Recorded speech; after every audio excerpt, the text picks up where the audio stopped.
tradition for this game started 19 hours ago at the home of the Aggies. A tradition before every home game is midnight yell.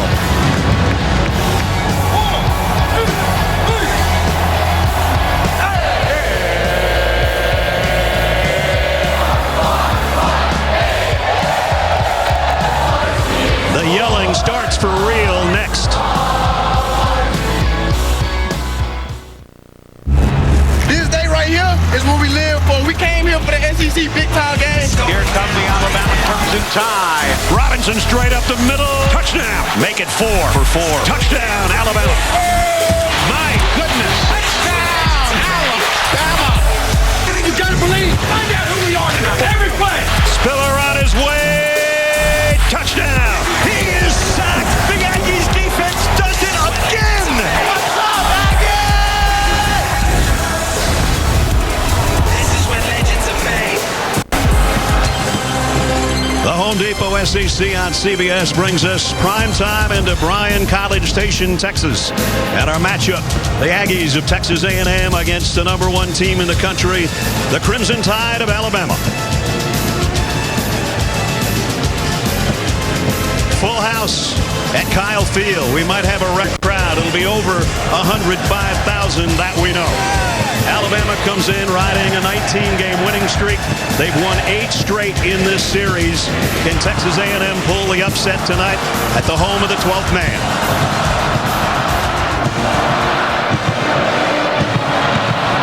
And welcome, everybody. I'm Brad Nessler. My partners are Gary Danielson and Jamie Erdahl. Gary, they circled this one on the calendar last year after Texas A&M lost to Alabama. They didn't lose again until 2 weeks ago. Well, that's the problem. They lost 2 weeks ago, and they lost last week. And here's Alabama right where they expected to be, undefeated. Alabama's used to this. You know, for over 10 years, we've been watching them come into visiting crowds like this. They can make their season by beating Alabama. But for A&M, this was supposed to be the year. Right. This is Jimbo's rebuild. They've got a veteran team. Those 2 losses have stung. They're wounded. But tonight can change a lot of things for this Aggie football team. Well, Alabama comes in averaging over 45 points a game. They're led by a young quarterback, Bryce Young in this case, but he's not playing like a young guy's playing great. No, you know, we thought like, when Hurts leaves, we got Tua. Tua leaves, Mac Jones. Can they replace Mac Jones? Yes, they have. Bryce Young has taken it and gone. He's an electrifying football player, as calm as he can be.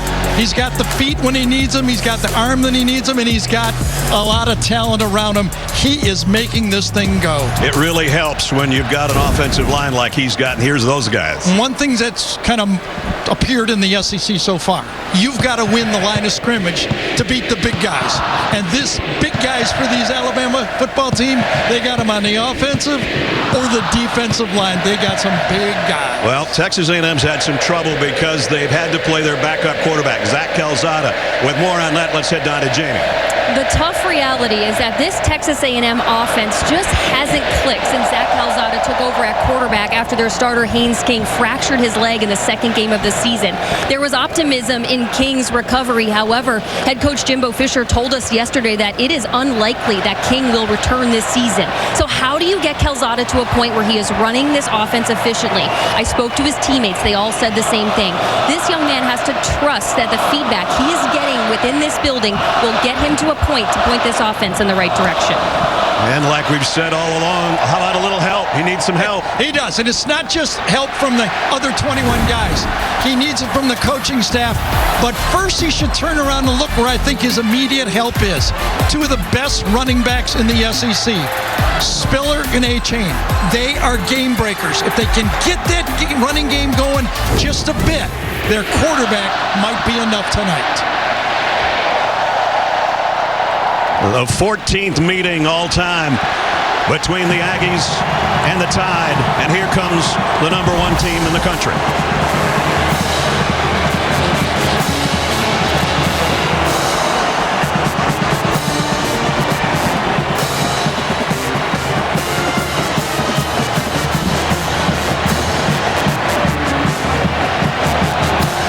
And that chorus of boos will turn into cheers momentarily when the Aggies hit the tunnel.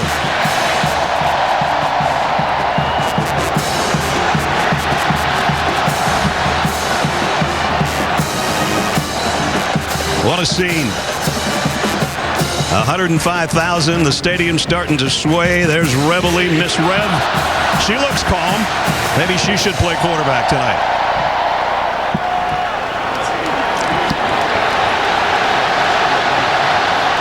And now all those practice yells from midnight last night will come to fruition.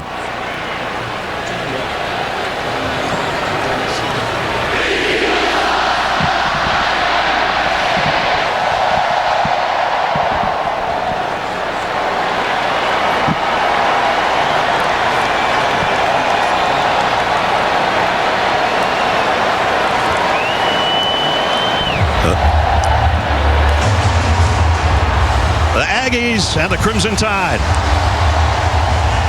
in Bryan College Station. Coming up next, the Home Depot SEC on CBS, sponsored by GMC, Verizon, Allstate, and by Jersey Mike Subs.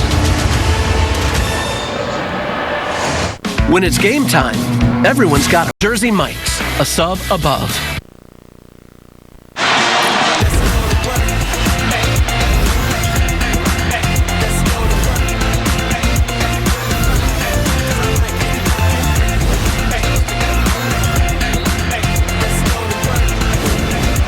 We thought for a minute the Aggies weren't going to show. Here they come. Maybe a little gamesmanship there by Jimbo Fisher. I was going to say, Nick Saban will not be happy about that. Of course, Nick Saban has never lost to one of his former assistants, 24-0.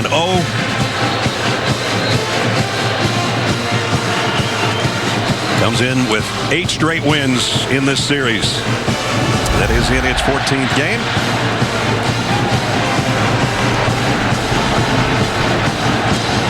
It was warm today, but not bad right now. 83 degrees, southeast winds at about 10.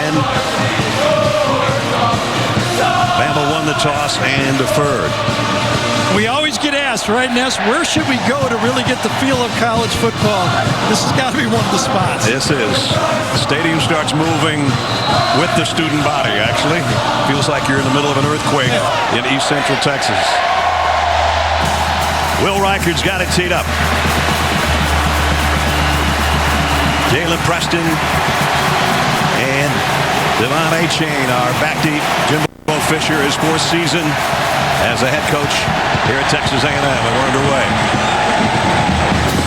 And the Aggies will come out to the 25 as we take a look at our lineups presented by Papa John's. And it starts with this guy, Zach Calzada.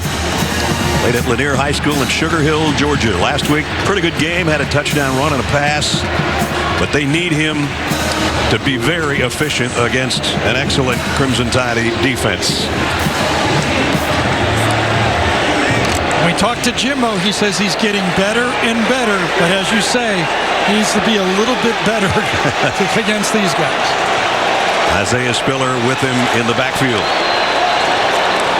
And Smith was a motion man. Here's Spiller. This is the guy Gary said turn around and give it to this guy. And he picked up 5, almost 6 yards with an offense joining him that looks like this. And Smith, a little bit quiet the last couple weeks, had big games early. He is their leading receiver, but his per-catch average is not what it was a year ago. It's kind of a double whammy for the Aggies. Not only do they lose their starting quarterback, but they're playing 2 true freshman offensive linemen. They have shuffled that offensive line every week. Alabama trying to get an extra player off. They do on 2nd and 5. Spiller, big opening off the left side. Isaiah Spiller all the way out to the 45-yard line.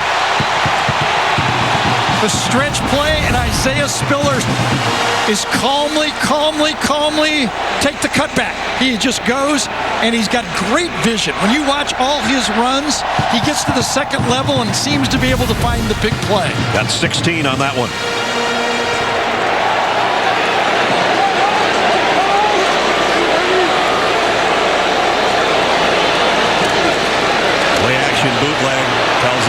throwing the run and throws a dart to Nia Smith. And another first down. So how do you help the quarterback? Struggling quarterback, hasn't played a lot, not have a lot of experience. You run the ball successfully, and then you roll him out, just a one-on-one throw. And on top of that, I think he's going to get 15 yards. Got a flag down. Personal foul, roughing the passer, with targeting. Defense, number 13. The 15-yard penalty. The previous plays of the video review. So they're going to review it to see on the targeting call as well. Oh, man. I did not see the end of the play, to be honest with you. So that's definitely... It was Malachi Moore who hits him. He kind of tries to get him with a forearm, but his face mask runs into the quarterback as the ball is let go. Of course, they're going to look for targeting here. And it does appear the forehead hits the quarterback, and he's treated differently, a quarterback. Or didn't think we were going to use Gene Steratore so quickly, but, well, here's the call. It's not going to take long. Review, the ruling of targeting is confirmed. Number 13 is disqualified. First down, Texas A&M. And let's bring in Gene. Yeah, Brad. Guys, in this situation, the quarterback is a defenseless player. So although the contact was not with the crown of the helmet, it does occur with an attacking fashion to the head and neck area. So for that reason, that's why that was a very quick confirmation for targeting. Yeah. If these players would just learn to bring their arms and tackle instead of trying to get the shot with the head and the face, they would get away with it. They're trying as hard as they can to take that out, bring the arms, he'd still be playing. Malachi Moore's night only lasts a minute and 15 seconds. He's done. It's going to hurt Alabama in going to their dime package. Very important in a dime package. Now Branch will play in his spot. On the 28, first down, and a nice throw and catch. Demas this time. We take a look at the defense. Talking about the defense for the Crimson Tide, and this guy's the one that brings the pressure. Mathis been sensational. He's the guy that was firing the teammates up, as you saw in that huddle before the game. But that secondary looks different now because number 13 is out of there. Yeah, Brian Branch, number 14, will be taking his spot. Branch, luckily in the preseason, has played just about every position in the secondary. There he is, making the tackle. Yep. And Malachi Moore still upset on the sideline. Coming from the left side, coming off the slot, runs right into the play. Good defensive call by defensive coordinator Pete Golding. Get a couple first downs against Alabama, and they will start to bring people off the edges. Well, now they find themselves in a third down and long situation after this drive was going very well. The runs, the passes, and the penalty.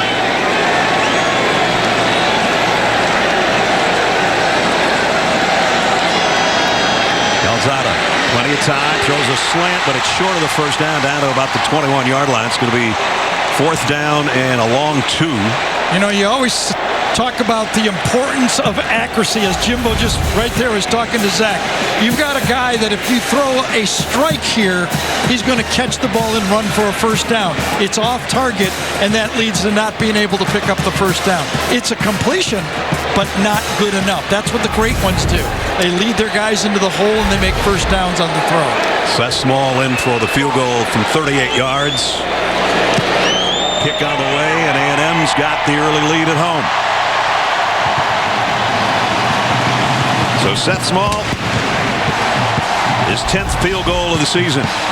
First time trailing in the last 15 games. It was Georgia last year, the last time the Tide was behind. They're behind by 3 early here at Kyle Field.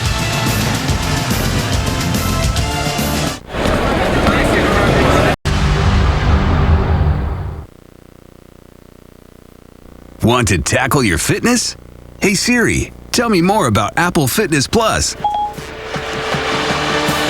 Well, a 54-yard drive in 7 plays. Just about 3.5 minutes to get 3 for Jimbo Fisher. He has a good record when scoring first. Not what they wanted, Gary, but 3's good. Get whatever you can. The theme that we had for A&M to stay in the game was help the quarterback. And I thought the game plan, the blocking on the line, and the calls to get Zach out of the pocket all fit together.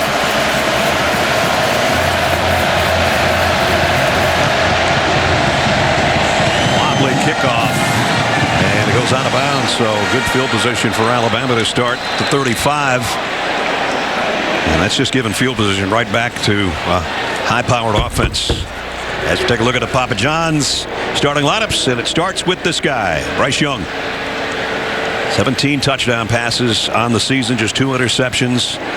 Very poised, and the rest of the offense around him, and we talked about the big guys up front, as good as any place. And this guy, the left tackle, Evan Neal, maybe the best in the country, and some people around Alabama say maybe he's the best they've ever had at that spot, and they've had really good ones. And they've had 5 #1 draft choices at tackle in the Nick Saban era. First down at the 35.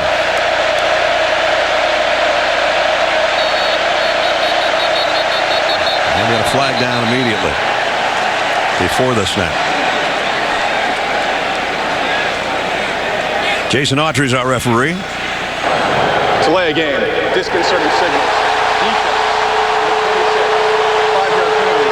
First down. So in the Florida game, Alabama playing at Florida, same thing happened. Alabama started out in the first quarter with the delay of game, and they had 4 false starts in the thing.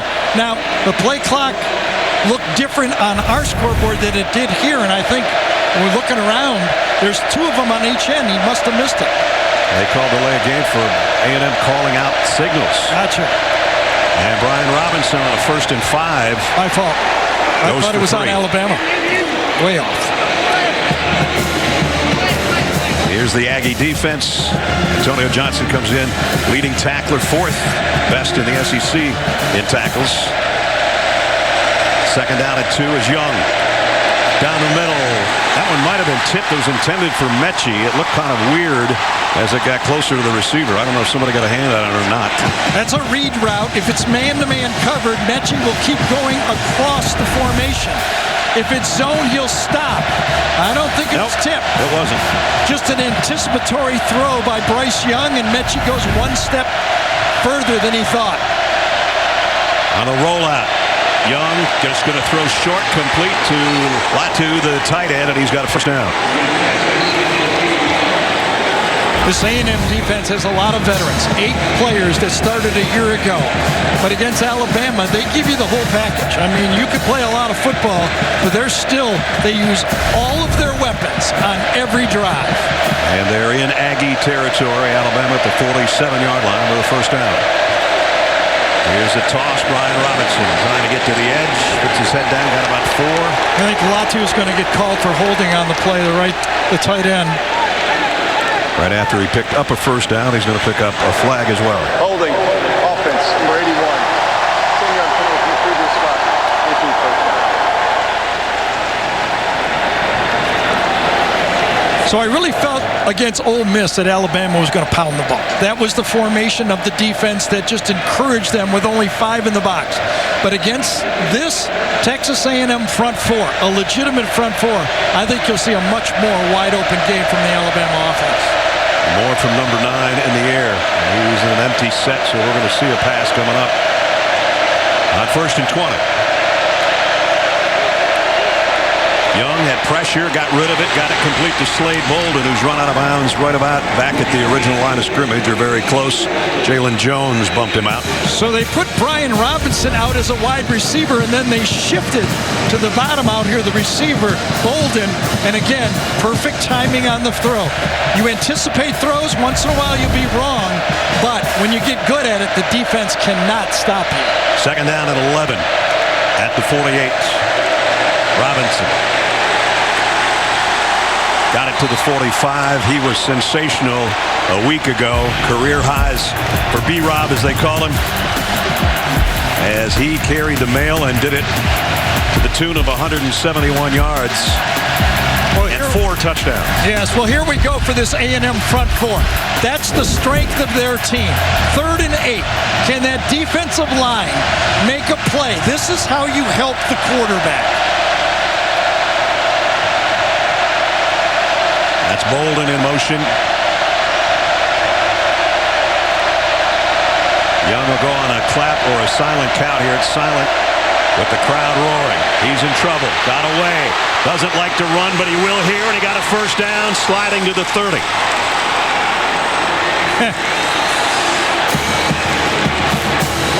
A&M brings pressure. They put the defensive backs, they're playing a nickel, but they only rush 4. They drop in a deep zone, and as Ness said, he doesn't like to run, but on 3rd and 8 with that deep of a drop by the linebackers, he took it. That's his career long. Yeah, well. 15-yard pickup. 3 runs, 3 passes on this drive so far. Another pass coming up. Comes to his secondary receiver. Down in the flat is Bolden again. And Bolden got about 8. He's second down and short. Antonio Johnson's been a busy tackler so far in this opening drive, as we told you. Number 27 is always around the football, and he made the stop. So this is about par for the Alabama offense. They've scored on their first 15 drives of the season this year. They've scored 12 times. I mean, they just score in the first quarter. Yep.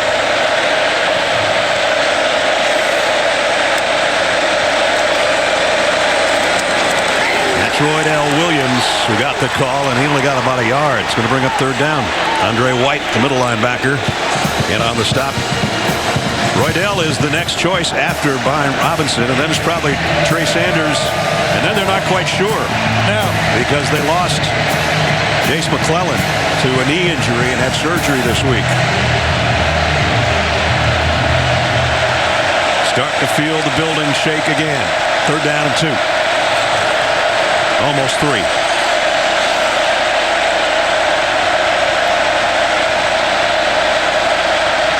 Williams in motion to the top.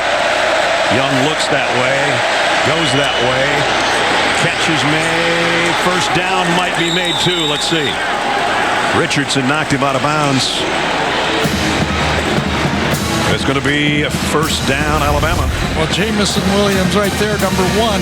He's the guy that kind of opens up the field with his speed. But again, this Alabama offense giving you a lot of variation and putting their playmakers all over the field, keeping the defense off balance. And you saw Williams just got a foot in front of that first down marker, so they're right at the 20.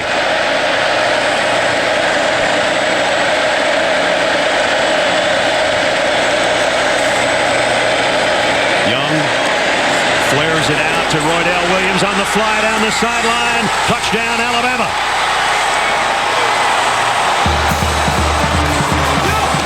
$20 yards. And that's touchdown pass number 18 for Bryce Young. It's pretty hard to teach this stuff. This is about the most veteran play of a freshman quarterback I've seen in a lot of years doing this. The calmness of him to look downfield and understand where his outlets are. Look, not there. That's not good defense. You cannot give that space. There's no defense alive that somebody busted an assignment that was supposed to have him man-to-man. That's not a good zone, and obviously a terrible man-to-man look. Will Reichard in for the point after. Up and perfect. So Alabama was behind for the first time in a long time, but they've won 45 straight when they've scored a touchdown on the opening drive, and they just did it again. 10 plays, 65 yards. Roydell Williams, a 20-yard touchdown pass from Bryce Young. 7-3. Aflac policyholders have been paid. Sunday on CBS. Get nonstop sports news, expert picks, and the biggest highlights on CBS Sports HQ, the free 24/7 Sports News Network. Download the CBS Sports app to watch today, and you can catch our own Jamie Erdahl joining the HQ team after our game here tonight. And another look at the touchdown from our AT&T 5G pylon cam. As Roydell Williams blasts up and over and in for the touchdown.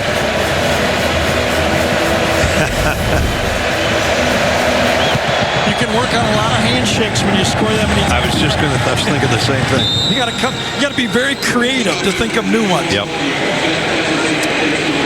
Early quarterback comparison. Zach was 3 for 3 on that opening drive. Bryce Young only missed 1 and got his 18th touchdown pass.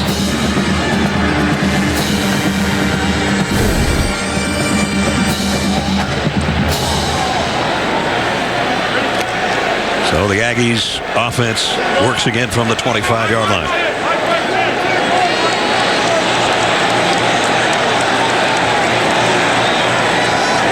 Alabama shows blitz. They come with it. Calzada down the middle, completes. First down. Good toss and catch. And Damon Demas again. That's his second grab so far here in the first quarter. When we were visiting with Jimbo Fisher yesterday, I was saying, you know, Jimbo, you always throw to the tight ends and you love to attack the middle of the field. He says, oh, we're going to attack the middle. Just did. The trademark of his offense, usually it's tight ends, but they're getting the receiver inside. Well, they've got a really good tight end in Weidermeyer. He's lined up on the left side of that line right now. Play fake. Throw down the middle again. It's Weidermeyer on the run. Weidermeyer still going inside the 30 and down to the 27. Very simple seam route and a really good throw by Zach Calzada that time. Pick up of 34 to Jalen Weidermeyer. Right down the seam route there. And Brian Branch lets him go right by him that time. No safety in the area. Perfect throw. Good timing again. I'd call that a middle of the field throw. Get it in between the numbers. That's where you need to attack. Just outside the 27 of Alabama. First down for the Aggies here with 5.5 to go. First quarter. Calzada flushed out of the pocket. Throws on the run. And he's got a man.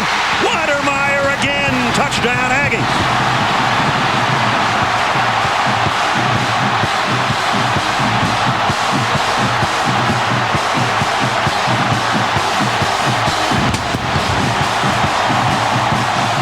We talked about A&M blowing a coverage. Well, Alabama's going to blow a coverage just as badly.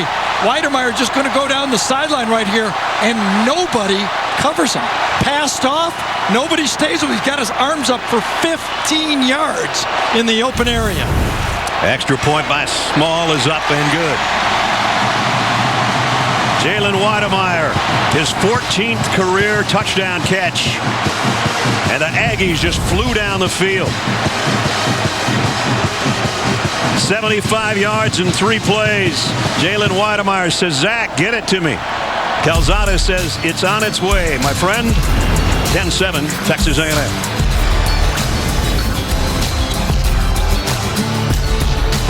Got DirecTV stream. Now we can watch live. Sunday on CBS.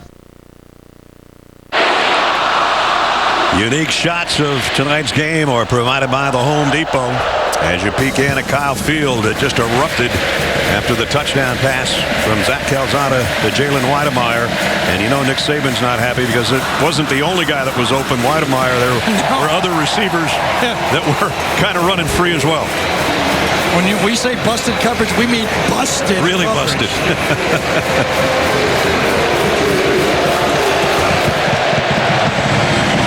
This kick's going to sail out of the back of the end zone. So this was a condensed formation, all 4 receivers, and what they're going to do is go 4 vertical, okay? But they do it from a condensed spot right here. But look what happens. As they go out, if you kind of stop it right there, I mean, you got guys open really all over. You could throw the ball here, or you could throw the ball there. Both of them are wide open for touchdowns. Weidermeyer, the recipient in the corner off that throw from Calzada. So now let's see if Alabama's got an answer. We told you it had been the Georgia game a year ago, the last time Alabama trailed. I don't know when they've trailed twice in one game. Right. We're going back to the record book. Yes. First down at the 25. Young comes up firing, complete to Williams. He tiptoes out of bounds with a pickup of 10 or 11.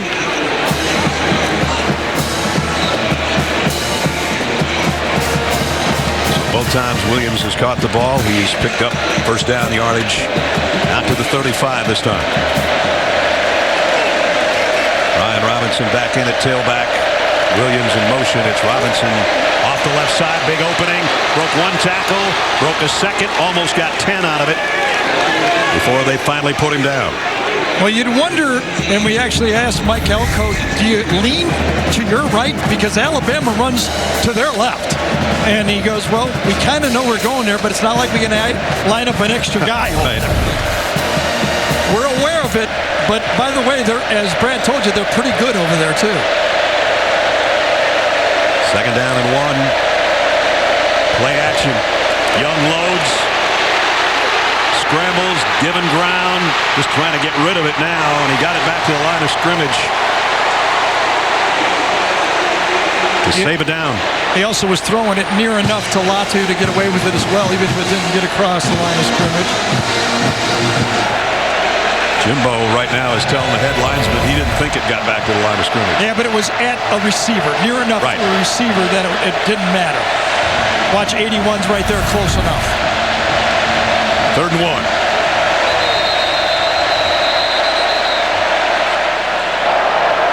Timeout. Texas A&M. First charge timeout of the half. Take a timeout with 4:25 remaining. First quarter. We'll take the timeout as well. Aggies by 3.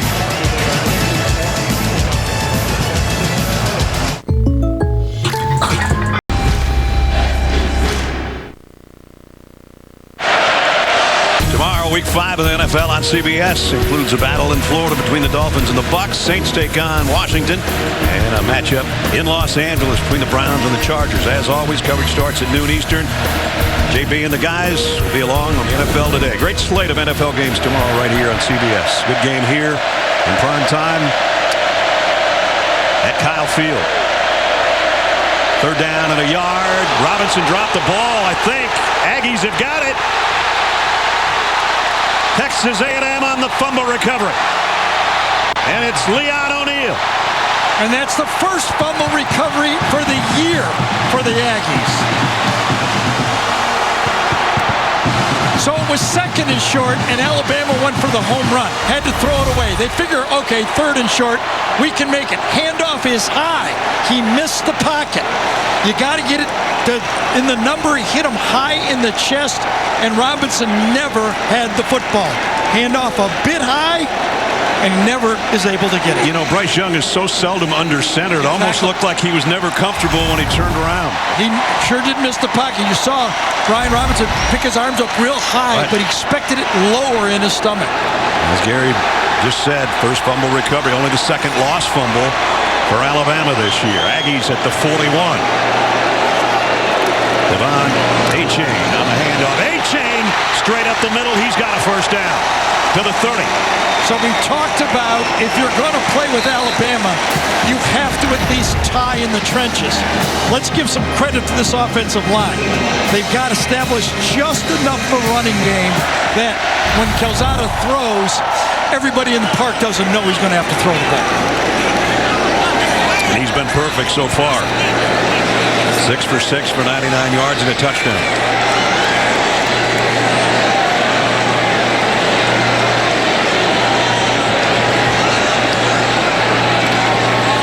Gives to A-Chain again. Bounced off one tackler and a powerful run again. He's not the biggest guy in the world, but he's strong. And another excellent run down to the 23. Well, I think it'd be pretty much everyone would agree that there's probably not a better duo of running backs in this league than A-Chain and Spiller. They're home run guys. They pick their spots. They understand the game. They know how to follow their blockers. You know, and as we talked about, they can go the distance on any play. 2nd down and 4 at the 23. A-Chain again outside this time. And another first down run. Down to the 18. Inside 3 minutes, and the fans are loving it right now. This is where you start to wonder with the mistakes in the secondary, the touchdown pass in particular. We saw the Weidemeyer pass up the seam. You know, Malachi Moore was one of the captains of that defense, calling out signals. If you're just joining us, he's been ejected for targeting.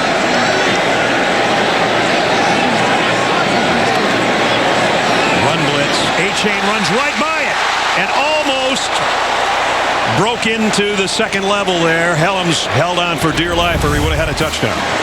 Again, running between the tackles. Good job up front. Picking the spots. Henry To'oto'o has a chance, but A-Chain runs right out of the tackle and gets to the secondary again. Malachi Moore done for the night. Another thing that might not be helping is Drew Sanders, the linebacker's out. Dallas Turner, number 15, is in the game. I think he's right there. Isaiah Spiller back in the backfield on 2nd down and 4. Now it's Spiller's turn. Puts his head down, gets a couple. E.J. Dale made the hit. Brings up 3rd down. So in the Florida game, the Alabama defense had to answer some tough plays and make some plays. I think right now they've got to help right here. A 3rd and 3, a stop would be a big stop for this Alabama football team.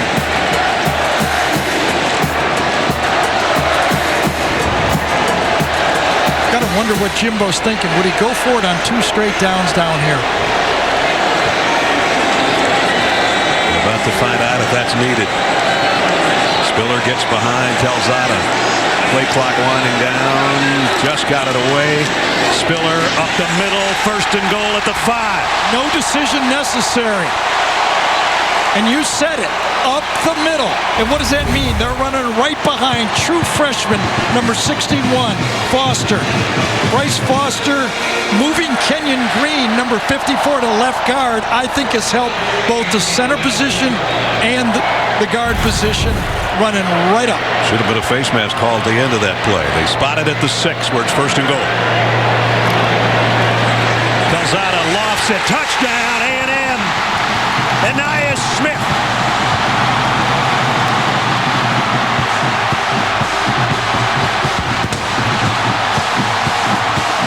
What happens when you can run the ball? You can throw the ball. Right here. Right behind the linebackers. These are aggressive players. Got to stop the run. Got to stop the run. Nope, not a run. We said when we did the lineups, number 0's got to get involved in the offense. Anais Smith, he just did. Seth Small's extra point is good. 33 seconds. Calzada's got 2 touchdown throws. 41-yard march after the fumble recovery. A&M by 10.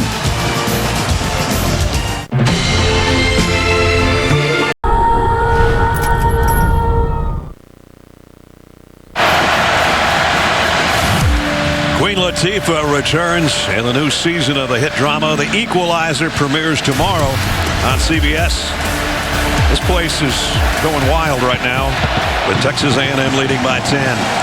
Alabama will bring it out to the 25. Let's check in with Jamie. Zach Calzada is a different young man tonight, and I'm not just talking about what you're seeing on the field. In the bench area, compared to what we saw a few weeks ago against Arkansas in that loss, a completely new quarterback, engaged with every position group that he deals with, talking with coaches, smiling. You have to think, Gary, when he was informed that he was the guy this season, that there must have been a shift for him mentally. Yeah, I think the more he plays, and when he looked around and said, you know what, I'm getting a little help here. That's all I needed to get comfortable. And I got to give Jimbo credit. Jimbo Fisher has dialed up some play calls in this game. Yep. He's given them some easy targets. Calzada's perfect. 7 for 7, 106 yards and 2 touchdowns. See if Alabama's got an answer. Bryce Young comes up firing a little bit too far in front of Jamison Williams. Diving attempt, but is incomplete. So we talked about this Alabama team facing it on the road against Florida, but they were never behind. This time the adversity is the Alabama defense is giving up some points, and they look up at the scoreboard and go, we're 10 behind. Right.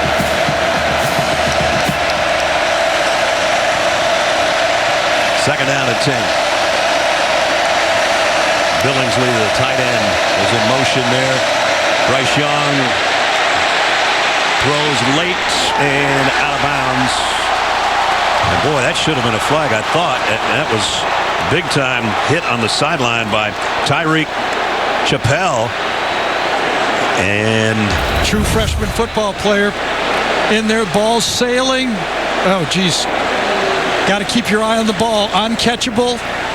Look at where the ball's being thrown. Unnecessary. Personal foul, late hit, defense number 7. 15-yard penalty from the previous spot.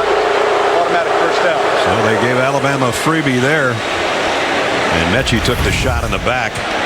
Chappelle's first start was last week against Mississippi State, but everybody knew that. Nobody even on that bench is arguing with that one.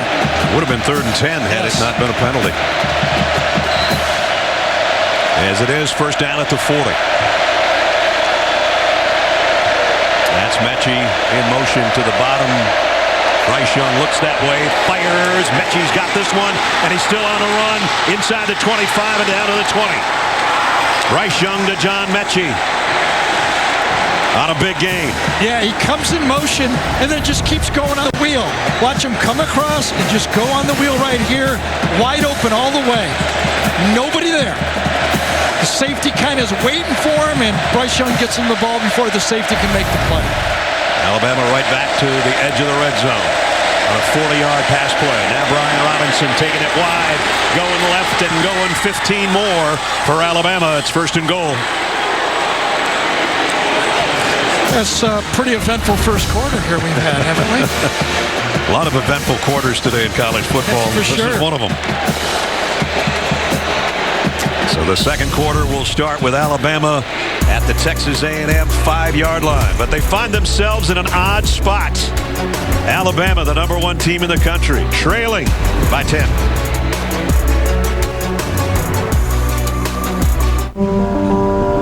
Dignity. Post for your trade. Shop LakeKiwiAutoGroup.com.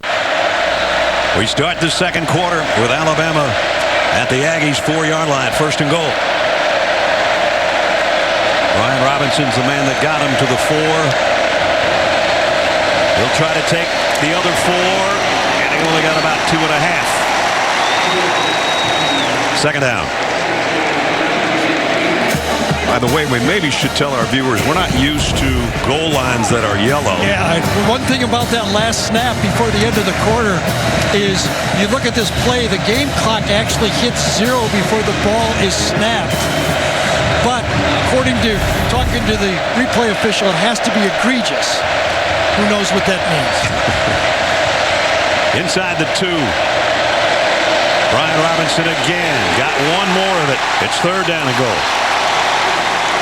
That's the first thing we noticed, right, Ness? The yellow line when we got here. Yeah, and I just didn't want anybody to get confused. I think that was our first down line. It's the goal line.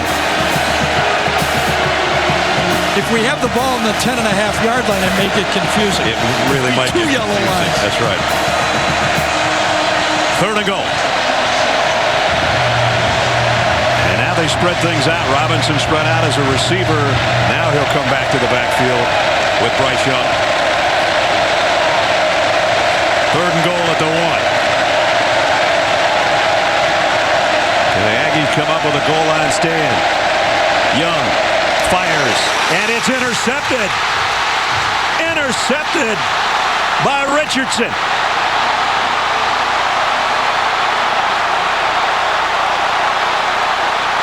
Damani Richardson, his first interception of the year. Damani Richardson has a man-to-man, and he cuts underneath the tight end to make the play. Watch him right here. He's going to cut underneath and aggressively go to make the play. He just doesn't cover it, but he cuts the angle. A spectacular play by Damani Richardson against Billingsley, a fast tight end. That's a spectacular play and a touchdown-saving play, obviously, because that ball would have been caught for a touchdown. He maybe would have wanted to stay in the end zone, but he was thinking 100 yards the other way, and I don't blame him. It was a great play. So look at our pylon cam. He runs right by it, so they're going to spot it at the 4-yard line. Kind of reminds me of the game-saving interception A&M made in 2012 when Johnny Manziel won at Tuscaloosa. Ended the game with an interception just like that. Actually, the 3-yard line, beg your pardon. Spiller. Isaiah goes out to about the 7 or 8, backpedaling. Mathis holding on to him. Got him a little breathing room, though, with that run. So 2 turnovers, a fumble and an interception here in the opening 17 minutes. You know, the fumble is self-inflicted, and that's something you can't have. For, a championship team, especially at Alabama, that they don't stand for that. But that was a great play. Yeah. Pete, you got to give people credit for making great plays, and that was a great one.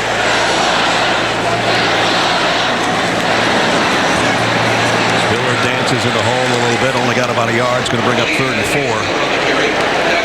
Christian Harris made the tackle, only the 3rd interception.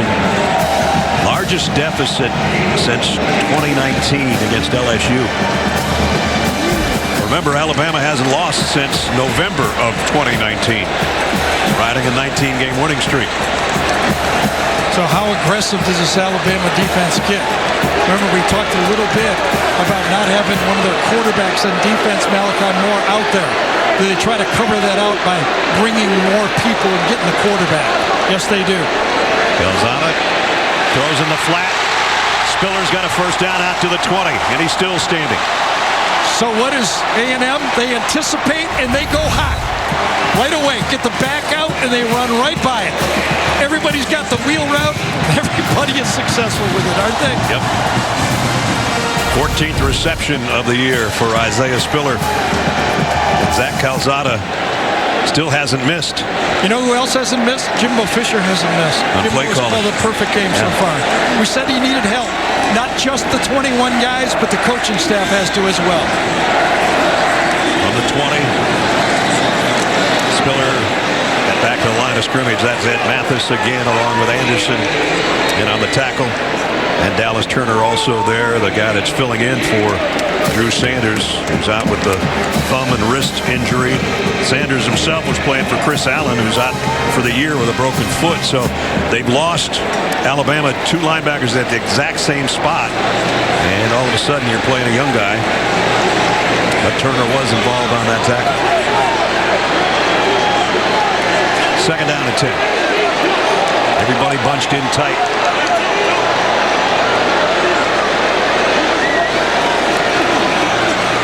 Calzada flares it out.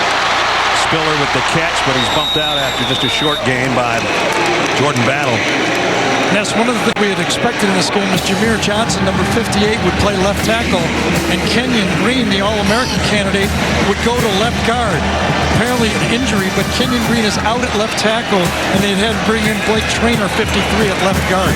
Green's played every spot on that line, including the Orange Bowl last year. He played center. So. We saw him at right tackle last week, left tackle last week, both guard positions, all in 2 games. Yep. Empty backfield. 3rd down and 8. Blitz coming from the secondary. Calzada got rid of it, completed it, but it's short of the first down. Got it to Jalen Preston. And we might have our first punt of the night. Well, we talked about good plays on defense for A&M. That time, Jalen Davis, number 5 that time, tracked his guy. You don't have to be too aggressive. You know where the darn marker is. If he catches the ball, make the tackle, force the punt. Good defense. Nick Constantino, you look behind him, the punt. First punt of the night by either team. And JoJo Earls way down there on the other end, waiting for Alabama. Oh, boy. High kick. And right to the sideline where Earl makes the catch at the 26 or 7. That's where Alabama will start offensively again, trailing by 10.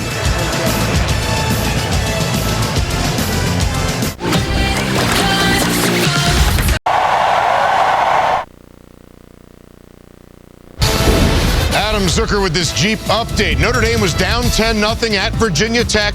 Tyler Buckner goes in for Jack Cohen. Finds Kyron Williams right here for the lead. Buckner also has a rushing touchdown. They're up by 4 late in the first half. Ness and Gary, back to you. All right, Zuck, thanks.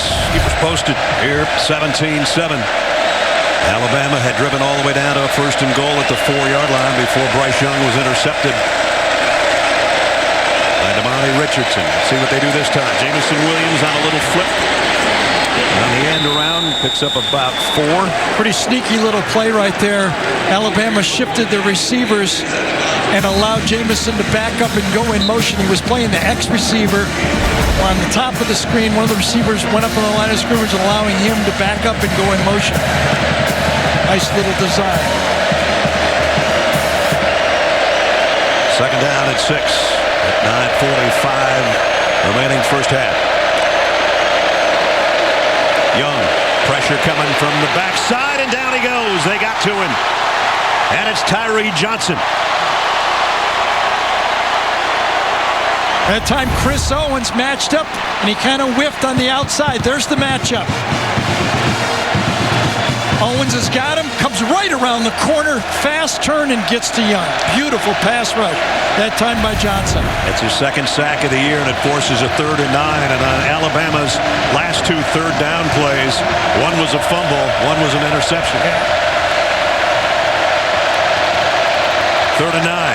Billingsley in motion. Crowd has really cranked up. Play clock down to 1. Young scans the field, buys himself an extra second or two, and now he's going to run with it. And he's knocked out of bounds short of the first down, but there's a flag.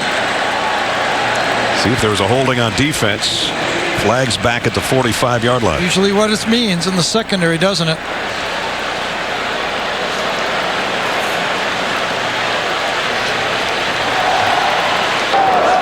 Holding, defense, number 17. The 10-yard penalty is added to the end of the run and results in a first down. And Jalen Jones will give Alabama a first down with the holding call.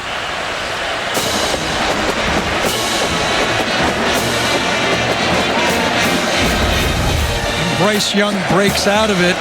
Jalen Jones in good spot, and then... You got him with both hands. Yep, I'm going to pull him down here. Jamison never found his ability to get back on his feet again. He got all of that all one, the didn't way, he? yes. First down, the 44.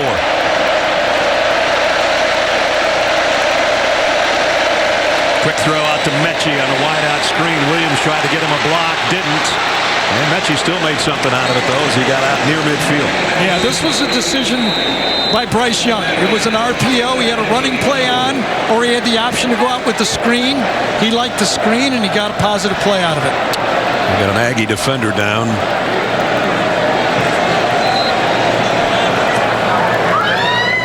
Can't see the number. It might be Tyree Johnson who had that sack earlier in this drive. We'll check. And we'll be right back. It's my job to make things right. For it and get it built exactly the way you want it. As he starts to run here, he starts to limp and limp and limp, and he said, that's enough. Then he took a seat. Now he's on the sideline. Hopefully he's all right. Meanwhile, Alabama's got a 2nd and 5 at the 49. Both tight ends were thinking about switching. Now Billingsley stays on the right wing. Play action. Deep ball. Young. Overshot. Williams. He had a step back there. I mean, he had a lot of open space.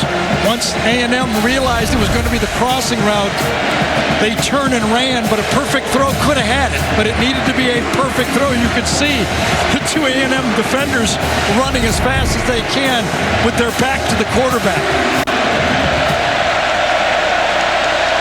Odell Williams in the backfield has a word with Bryce Young on 3rd down and 5. Johnson back in the game.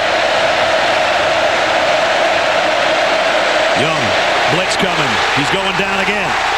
And it's Tyree Johnson again.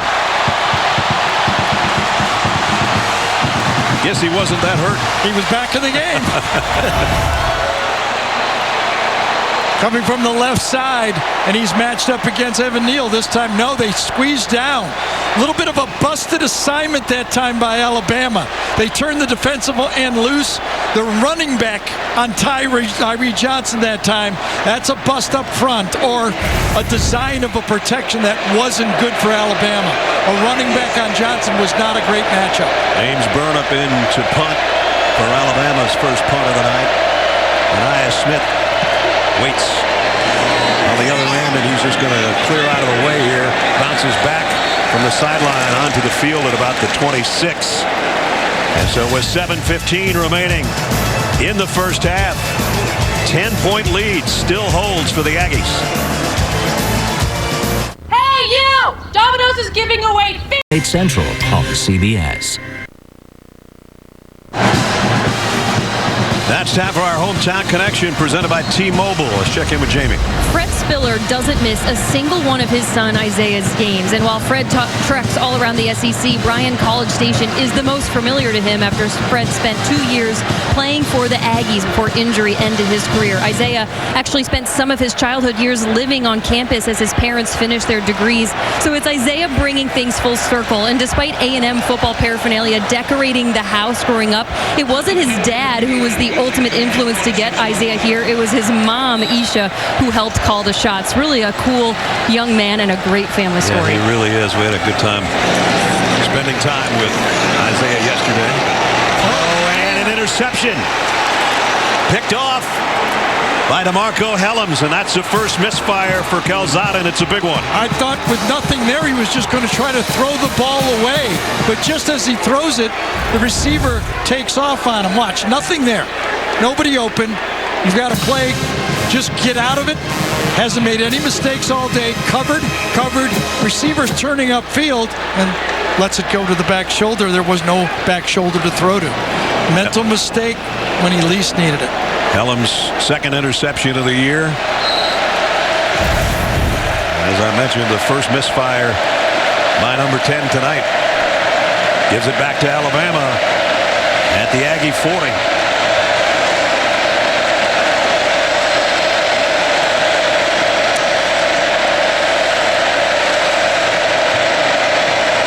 Brian Robinson, big hole off the right side. Brian Robinson all the way to the 15-yard line. Well, we talked about it. So far, A&M has been holding their own on the line of scrimmage. But this time, they dial up the run, and the line does a good overran that time by Aaron Hansford, number 1. Middle linebacker fielded the wrong area, and Robinson ran right by him. He ran for 24. This time he runs for about 4 more. Andre White made the stop. Nobody blocks the middle linebacker, but overruns the play. Good cutback by Brian, but that was the difference in the play.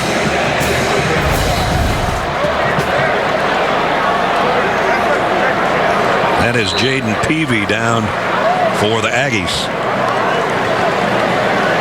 Their super senior, big fella defensive tackle. We'll check on him when we come back.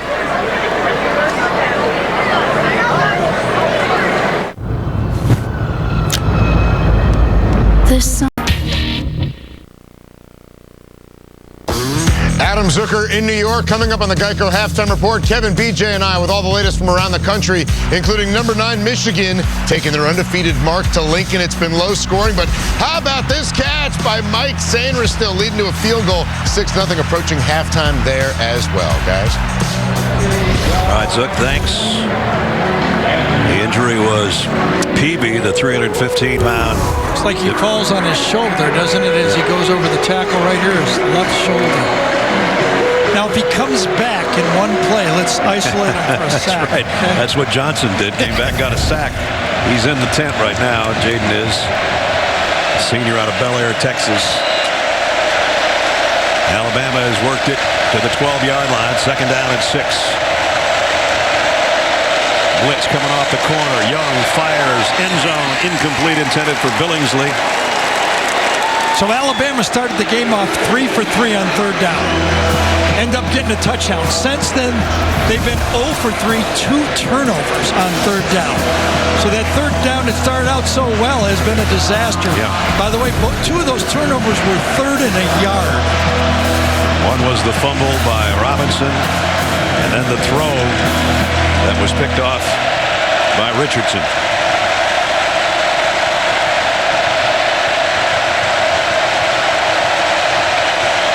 Young's in trouble again, and he's sacked again. Leon O'Neal. Well, Brian, so 3rd down's been a disaster, as Gary said.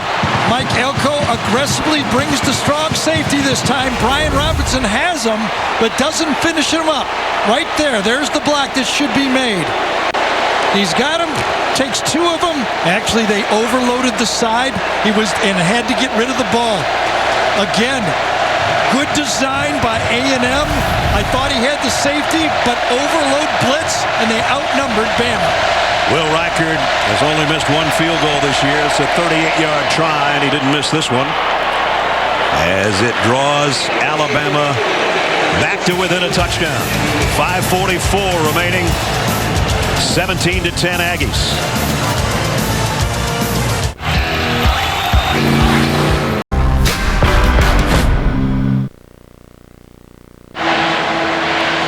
Inside the NFL, now streaming exclusively on Paramount Plus. Get expert insight and exclusive commentary from the hardest-hitting team in the game, including James Brown, Phil Simms, Brandon Marshall, Ray Lewis, Michael Irvin, and Julian Edelman. Stream new episodes of the Emmy Award-winning series Tuesdays at 9:30 Eastern.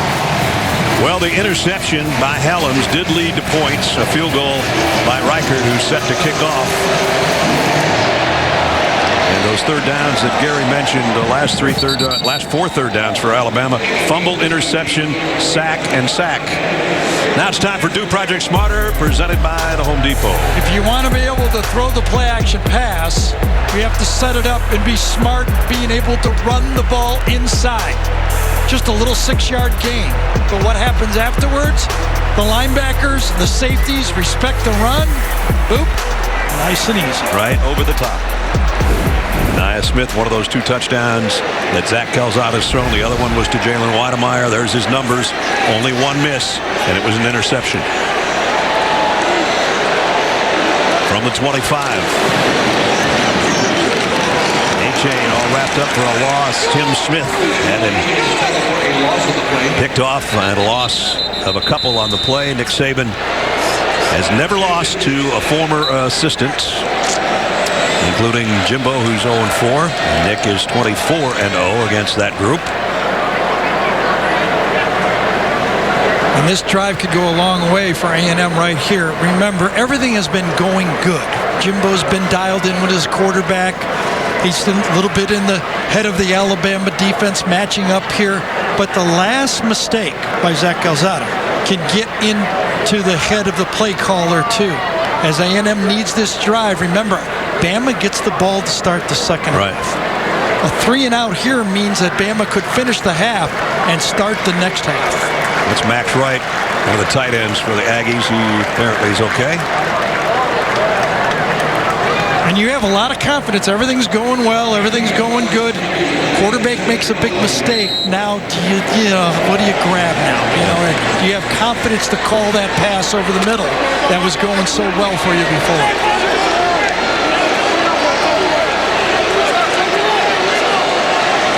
Demas and Nia Smith both down to the bottom, and now Nia Smith goes back in motion the other way. Down the sideline. What a catch. A-Chain. Well, he looked pretty confident there. I know you said what a catch, but I'm going to have to say what a throw. All-out blitz. He knows it's coming. He's got the running back on the wheel route. Lets it go, and boom, like a baton in a track meet. 33-yard pickup to the 44. You can't catch it if it ain't there. Right. So right back in Alabama territory now. Calzada wants to throw back over to Spiller. Spiller broke 1 tackle, made another guy miss. Isaiah Spiller's going to get a first down out of this. You kidding me? Pick up a 14. So the confidence the head coach had in his quarterback, going with the wheel route, and he performs. Comes back, and then what do? You get help from your playmakers. Play could have been stopped, but a good running back makes people miss. Toe-to-toe to begin with, and then he's in the secondary and makes a very positive play. The 2 guys you profiled in our open, A-Chain and Spiller, make back-to-back big plays. Nia Smith, who has been a tailback at times here, gets a couple more yards as the clock winds down to the 4-minute mark. A&M's got 2 timeouts. A&M can just take their time here. No hurry. No reason to hurry up and score. They'd like to score with like a minute. Use the play clock.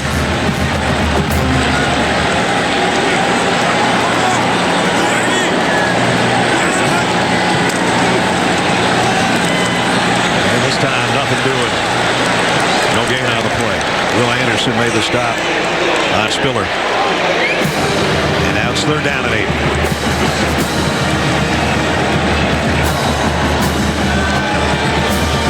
Big play right here for both teams.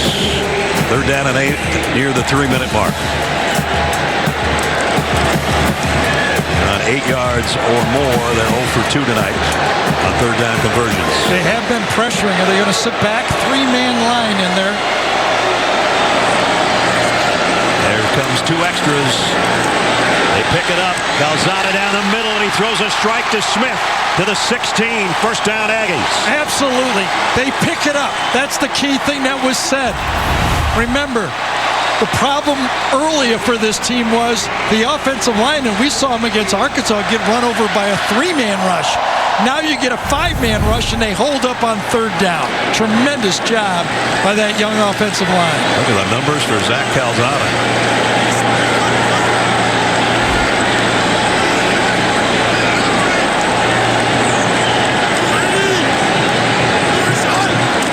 Smith in motion. They'll keep it on the ground. Up the middle is Spiller. Spiller all the way to the goal line. He's in. Touchdown.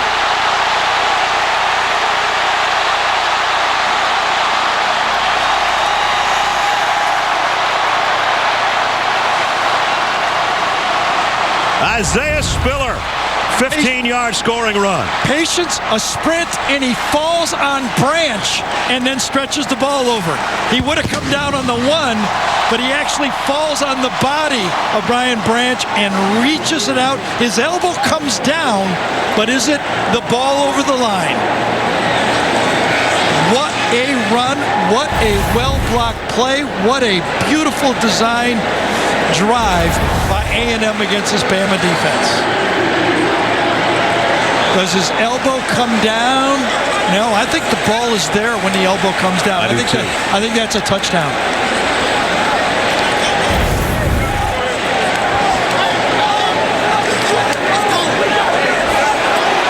Look right down the line. Gene Steratore is with us. Gene, what do you see?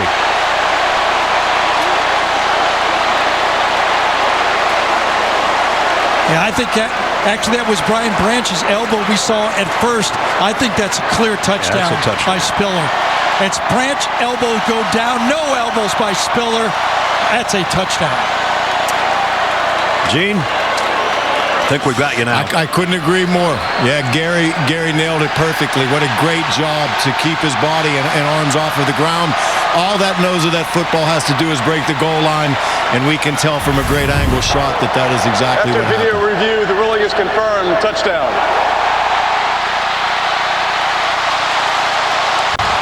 I mean, you can't find a part of this play that was not spectacular. Blocked perfectly against, remember, this Alabama defensive line. Look at that, cut back perfectly. Toe-a-toe is in the hole, but Spiller dodges across, accelerates, and then hungry for that goal line. And as Jamie said, Mom and Dad are here. They don't miss a game. They didn't miss a chance to erupt with the rest of the crowd here after that touchdown run. 24 first half points for the A&M Aggies. 75-yard march in 7 plays. Isaiah Spiller does it from 15 yards out. As Gary said, what do we got here? 24-10 Aggies. A new home and new on CBS. The 12th man going wild here at Kyle Field with a 2-touchdown lead on the #1 team in the country. Alabama has got 3 timeouts, 2:09 to work with. Don't forget, Adam, BJ, Kevin will have first half analysis and highlights from around the country on the Geico halftime report. And I'm sure they're as shocked as Nick Saban is right now at what's happening here. Well, if you ever want to trust the process, this is what you have to do. You walk in that huddle and you tell them we've done this all year in practice every day, 2-minute drill, 3 timeouts. Blank out the crowd, although that may be tough. Yep, hard to do here. We talked about helping the quarterback. Now these 100,000 fans are helping as well.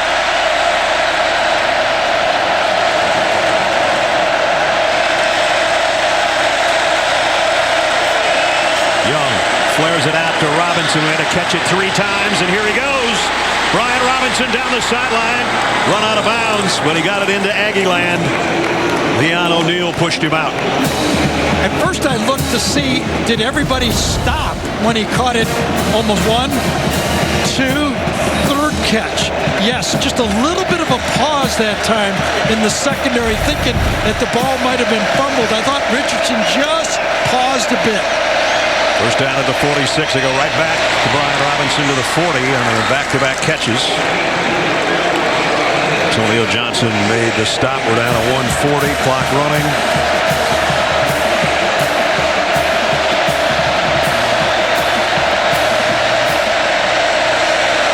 Young gonna go deep on the sideline. Mechie can't quite hold on. Antonio Johnson got over there to make the hit.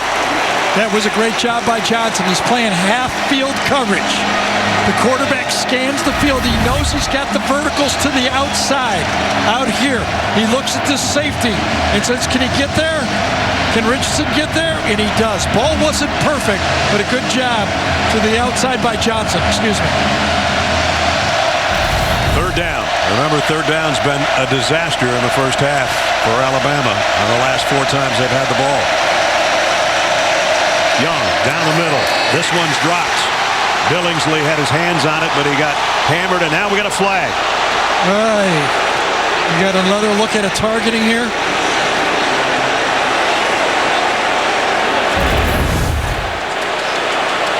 Damani Richardson. There's 3 defenders there. Oh, I think he hit him with his shoulder that time. Too. First look for me is the ball is dropped. Personal foul, targeting, defense number 26. The previous play is under video review. Side of his helmet collided, it looked like. Gene Steratore is with us. These plays for me, guys, are really difficult because this receiver does start to buckle himself in protecting himself from the inevitable contact. The defender also leads with his shoulder. Now, he is defenseless by definition, so contact to his head and neck area could be targeting, but it has to be in attacking fashion. And in my personal opinion, I don't think that rises to the level of a target. That looks like a good football play.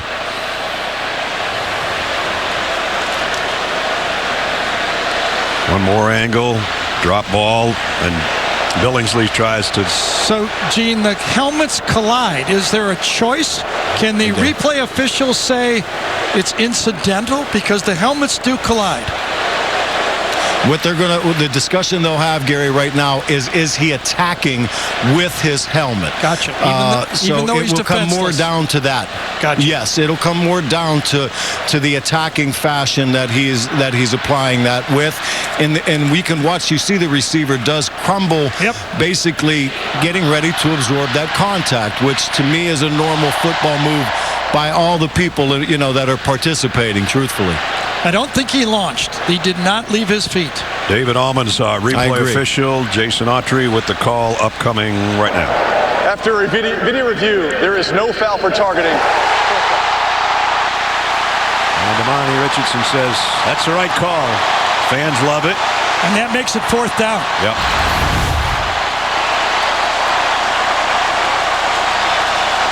It's 4th down and 4. It's a minute 21 to go in the half. Let's see if Alabama decides to go for it. This is not field goal range. And they're going to go. 4th down for Alabama. They're 7 out of 9 on 4th downs this year. Number one thing for Alabama right now is protection. They've been having trouble on the left side. We've talked about how cool Bryce Young has been on the road at Florida. He's got to have a few butterflies right now. This is a huge 4th down in the second quarter. They've been faking this blitz, drawing in the tackle, and then attacking from the field.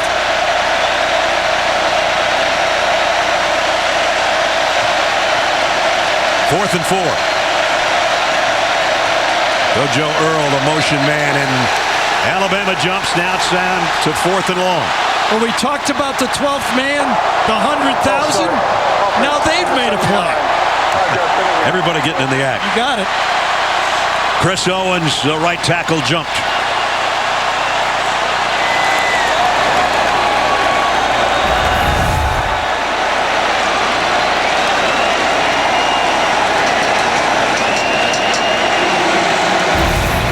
Now they have to punt. Started out the game, remembering they had 4 false starts against Florida. That's the first one tonight. Burn up to punt.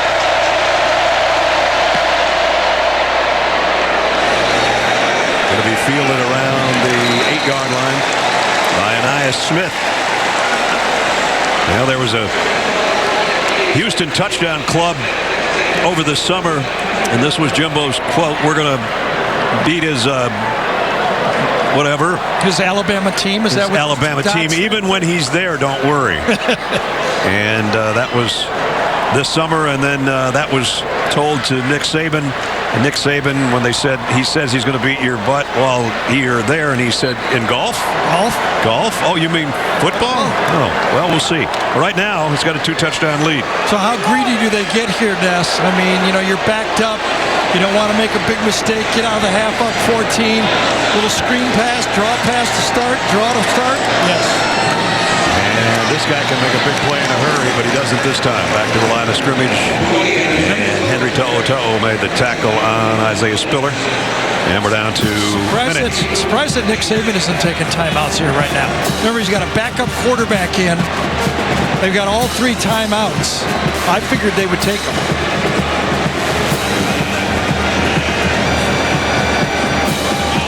So A&M's using all of their time as well.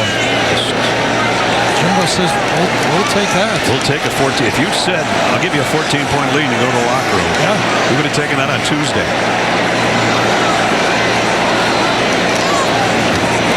Spiller again. And this time he's wrapped up after a short game. And that might be it if nobody takes a timeout here. Doesn't appear they're going to. Well, a shocker at Kyle Field. A team that has lost their opening 2 SEC games. We're struggling against competition they felt like they could beat. And here comes the #1 team in the country. And at the break, Texas A&M leads by 14. This has not been a fun place for the last couple weeks with the losses. Right. But tonight couldn't be any better. Let's check in with Jamie. Coach, A&M is marching on offense. What's going on with your defense right now? Yeah, well, we're not playing very well. We're not tackling very well. We're not staying in our gaps. They're doing a good job of blocking us. We haven't got off the field on 3rd down, so we got to play a lot better. We got to do a lot better, no doubt. A minute left in the half. You didn't call any timeouts. What about that game management? Well, what about it? I mean, if they'd have got the ball back, if we'd have called, we had all the timeouts, we'd have started calling them once it got less than a minute. So, but we didn't even make it. We didn't need the time that we had. So you don't call timeout until there's less than a minute. We had 3 timeouts, so we were going good. We just got a penalty on 4th down, turned the ball over on the 2-yard line, turned it over again. Lots of penalties. All these things contribute to not doing well. You got it. Thanks, Coach. All right, thank you. I'm surprised he's even smiling there. I don't think he's going to be smiling in the locker room. He got into the answer and just kept talking. What we do. Yeah, that's what we do for 4 hours. Halftime. Don't forget, New York studio with Zook and the guys coming up next. Yeah, indeed, Ness. I was thinking, Jamie and Coach Saban could do the whole halftime, but we'll do it coming up here on the Geico Halftime Report. A big day in the SEC and thrilling finishes across the country. We'll get you all caught up after this word from your local station. A new episode of The Neighborhood, Monday. 9/8 Central on CBS. Back at Bryan College Station, Texas, and Kyle Field as we're set to start the 3rd quarter. And the hometown Aggies pulling a surprise so far through 2 quarters, leading 24-10. And the 12th man, as Jamie talked about, right back in it. Really never took any time off during halftime either. Bolden and Williams back deep. They'll try to keep it out of Williams' hands, and they do. Well, actually, he fields it, but they'll bring it out to the 25. Welcome back, Brad Nessler, Gary Danielson, Jamie Erdahl. I don't think I've ever asked you this question. What's Alabama got to do to get back in the game? Well, Nick kind of summed it up. They're playing sloppy football right now, but for A&M, they're making individual plays. They're making team plays, if you've seen on the runs, and the coaches are making plays. The blitzes bother them, well-designed, and Jimbo's calling a perfect game. Everything is fitting together here for this A&M football team. I was just kidding around. We're not usually in this position. No, we're not. It's normally the other team that we're talking about trying to come back. Let's see what Alabama does with their opening march. third quarter. That's Slade Bolden in motion. They'll keep it on the ground. Brian Robinson, no gain. Might have lost a half a yard. Let's check in with Jamie. Well, what do we hear all the time from head coaches? It's about the process and treating every game the same way. Exactly what Jimbo Fisher came out of the half telling me. Every play, take it 1 yard at a time. And that's what he said to me when they were losing to Arkansas at the half, but they're up against Alabama. He's trying to keep his team calm in this moment. And Bryce Young trying to stay calm in the moment. Empty backfield on 2nd and 10. Quick throw out to Mechie. Mechie got about 8. Still going to bring up a third down as we take a look at our game trends. In the first half, Zach Calzada only missed once. It was an interception. Bryce Young's numbers, he was sacked 3 times. Look at that bottom one. How about that? 4th game under Nick, trailing by this many. They lost the previous 3. We'll see if that holds in the next 2 quarters. First 3 third downs, good. The last 5 third downs for Alabama, not good. This one is good. Brian Robinson broke 1 tackle, broke a second, got out to the 49. Leon O'Neal brought him down there. Going back to basics. Block the guys you're supposed to block, cut back, set up your blockers, run through an arm tackle. Perfect running football by Alabama that time. 15-yard pickup for Brian Robinson out to the 48. Every coach I've ever had, when you're having trouble, they always say, go back to basics. Robinson was the basics last week for 171 yards. You saw his current numbers right now. No gain on that one. DeMarvin Leal. And on the stop.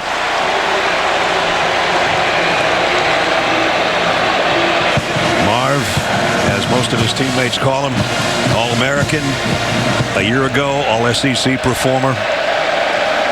Let's spent some time with him yesterday. Very engaging young man, except when he's out on the football field on that defensive line. Not so engaging then. 2nd down and 9. Blitz coming. Young has to throw in a hurry. Mechie, the intended receiver. He was dumped from behind by Michael Clemens. Didn't really have anywhere to go with this ball. The blitz timed out perfectly. One of the benefits of having the crowd being loud is that the silent count you can time up.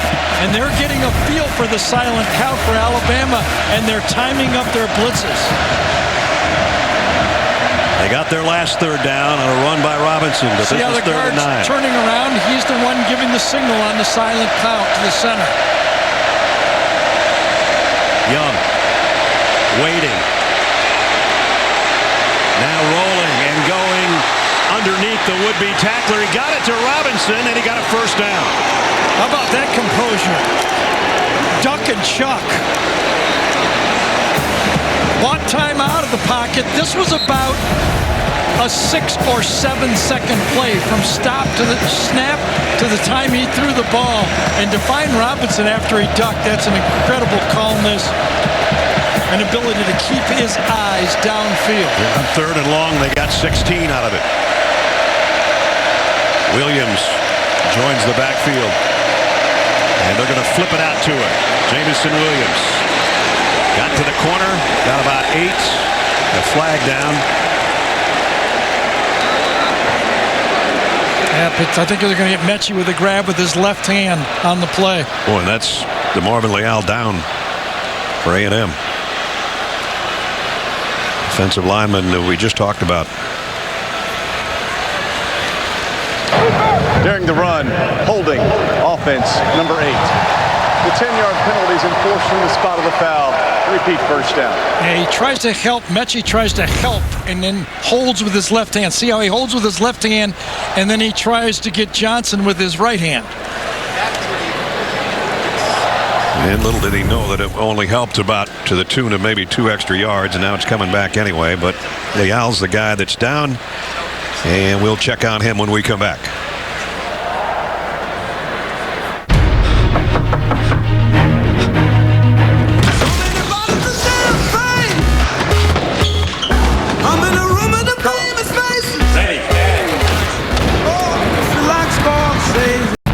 The University of Alabama, where legends are made. Unique shots of tonight's game are provided by the Home Depot. Packed house at Kyle Field watching their Aggies lead top-ranked Alabama by 2 touchdowns. DeMarvin Leal is okay. And he'll be coming back in, Jamie tells us, after at least one more play.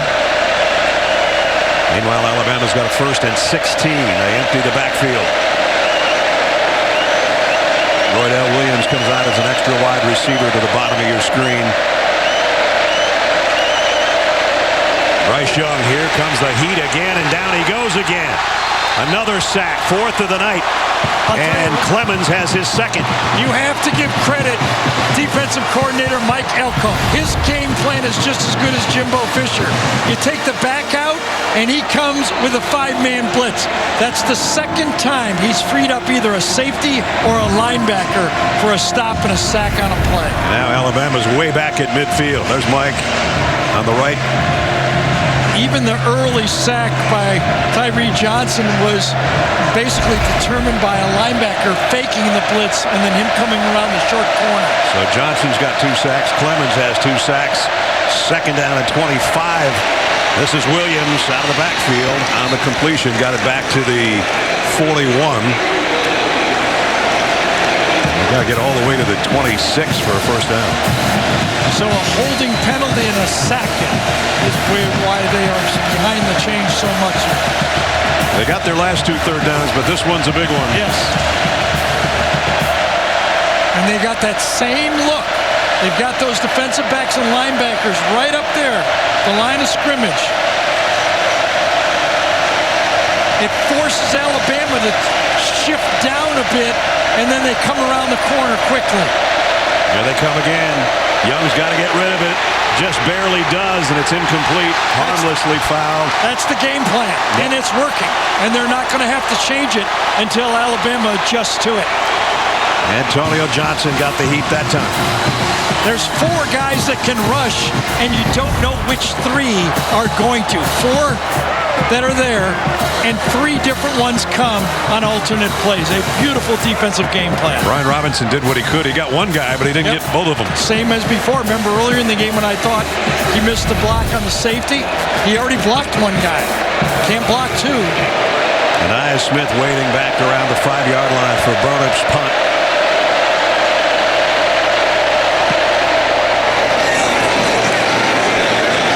Come over to the near side of the field, takes a pretty good A&M hop back around the 13-yard line. 5 minutes into the 3rd quarter. No change in the score. Aggies have the ball back, up 2 touchdowns. Now we all know progressive off, including the epic iPhone 13 Pro on us. The Home Depot SEC on CBS, sponsored by Sonic,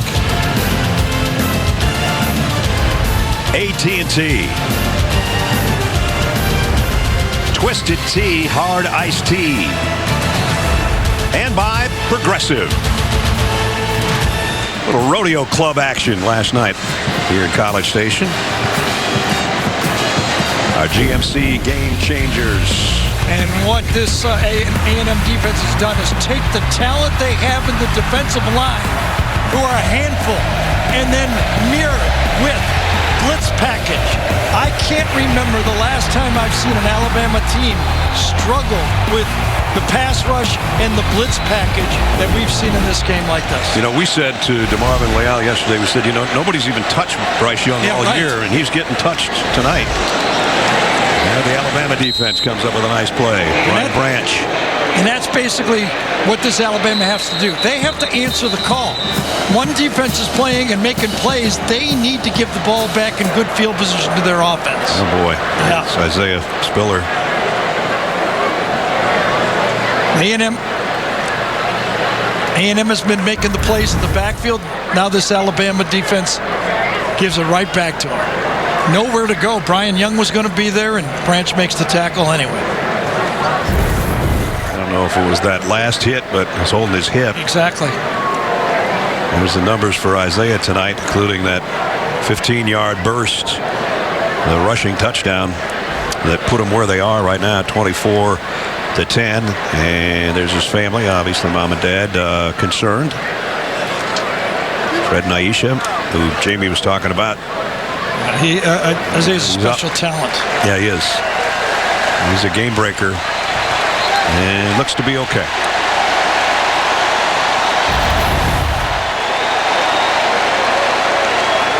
Branch had him wrapped up, and then some other guys that are coming in and kind of landing on him, including Mathis. Slow motion, they usually look innocent, don't they? They go, whoa. Then you realize how big Mathis is. Exactly, falling on him. So A-Chain will be in there to take his spot in the backfield. They alternate at any rate. And there's where the pass is going. A-Chain, the sideline. So it looked like Will Anderson had an angle on A-Chain, but when he tried to get there, A-Chain just said, nope, I've got a speed you don't. Yeah, he's a 10-2 100-meter track guy, so he does have a speed that even Will Anderson doesn't have. Yep, gets to the outside. Not a 20-yard play, but good enough to make it 3rd and 5 or 6. 3rd and 5 it is. From the 18. Calzada getting some pressure. He's going to try to run for it. Won't get there. Got a yard. It's 4th down.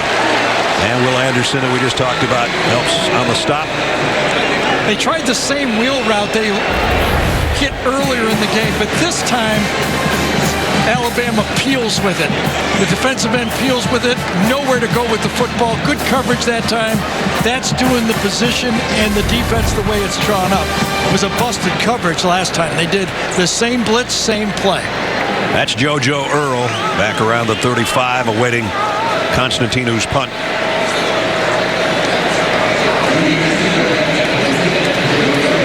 And they block it. Alabama touchdown. Unless his feet were out, it's a touchdown.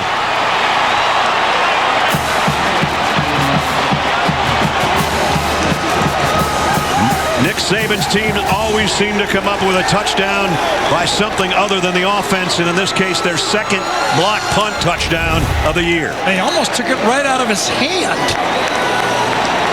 I don't even know if the ball got to his foot. I think he had control of the ball before he got to the line. I think it's Briggs that laid out. Brooks, excuse me.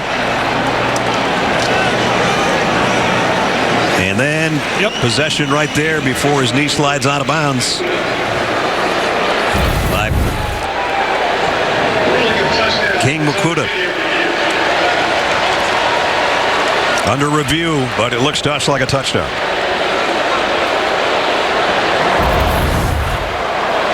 Again, as Gary said, that thing almost just got... I don't think it got to his foot. Does he control the ball? To me, he does. And to me, too. How about to Gene Steratore? In my opinion, I'm with you guys. I think the right knee is down firmly when he does finally secure that ball before it hits the white. I'm with you on this one and think it's a confirmation of touchdown.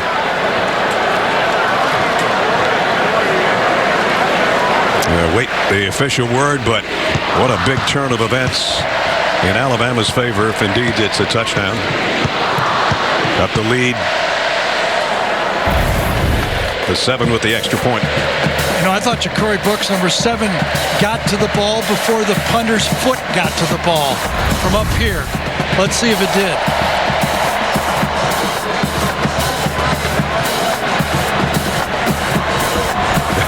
Wow. Can't really tell. It's so close. I know. And here's the end of the play. And Makuda's got it right there, and then his knee does slide, but at that point, he's got the football. At least that's what we think. Call on the field was a touchdown.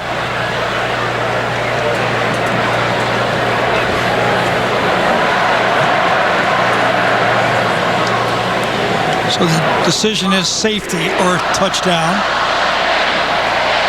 5-point call. Yep. And here it comes. After video review, the ruling on the field stands. Touchdown. Alabama touchdown on a block punt.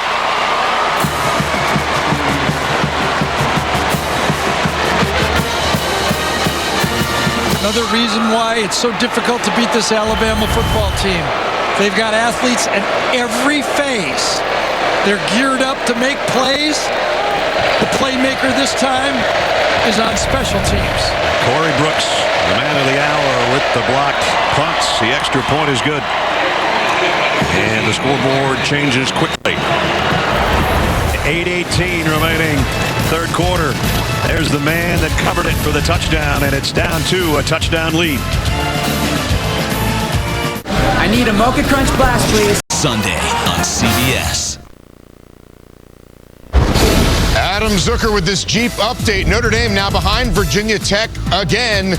It's the Hokies' Jermaine Waller with the pick six on Tyler Buckner and going all the way the other way. Fourth lead change at Lane Stadium, which has been almost as loud as Kyle Field tonight. 1 point lead after they missed the 2-point conversion, guys. All right, Zook. We just had a blocked punt for a touchdown here. Make it 24-17. Let's test your knowledge with tonight's Aflac trivia question. In the modern era football, which three people were head coaches at both Alabama and Texas A&M? Reichard's kick goes down to the 3-yard line to A-Chain. And A-Chain's got an opening. He's got world-class speed. He's gone. A-Chain takes it coast to coast. Touchdown, Aggies.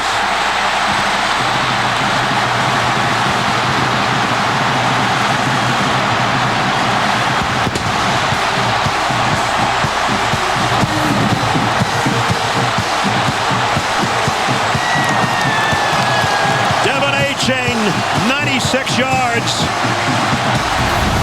for the touchdown.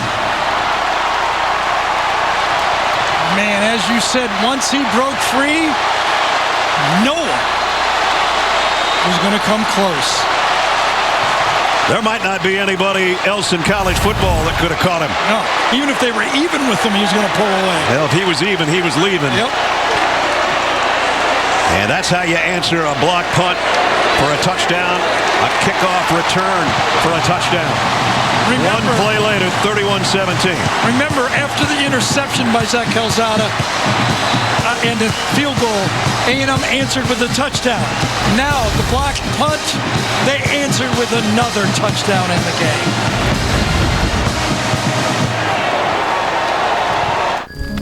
It was the night before breakfast when Alex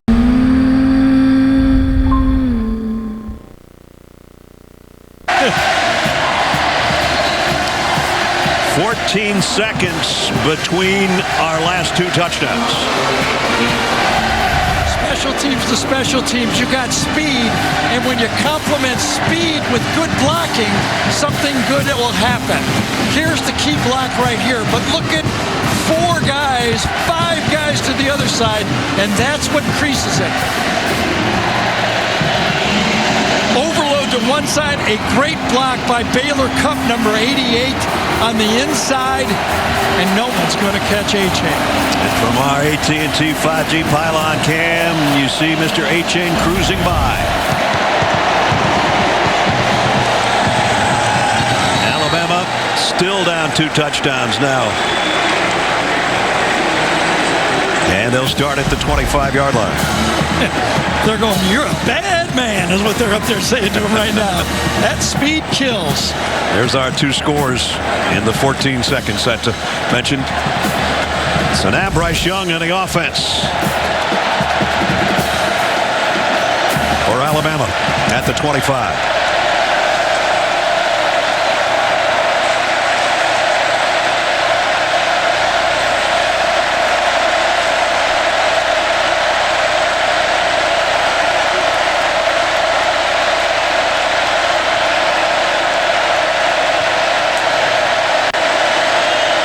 Play fake.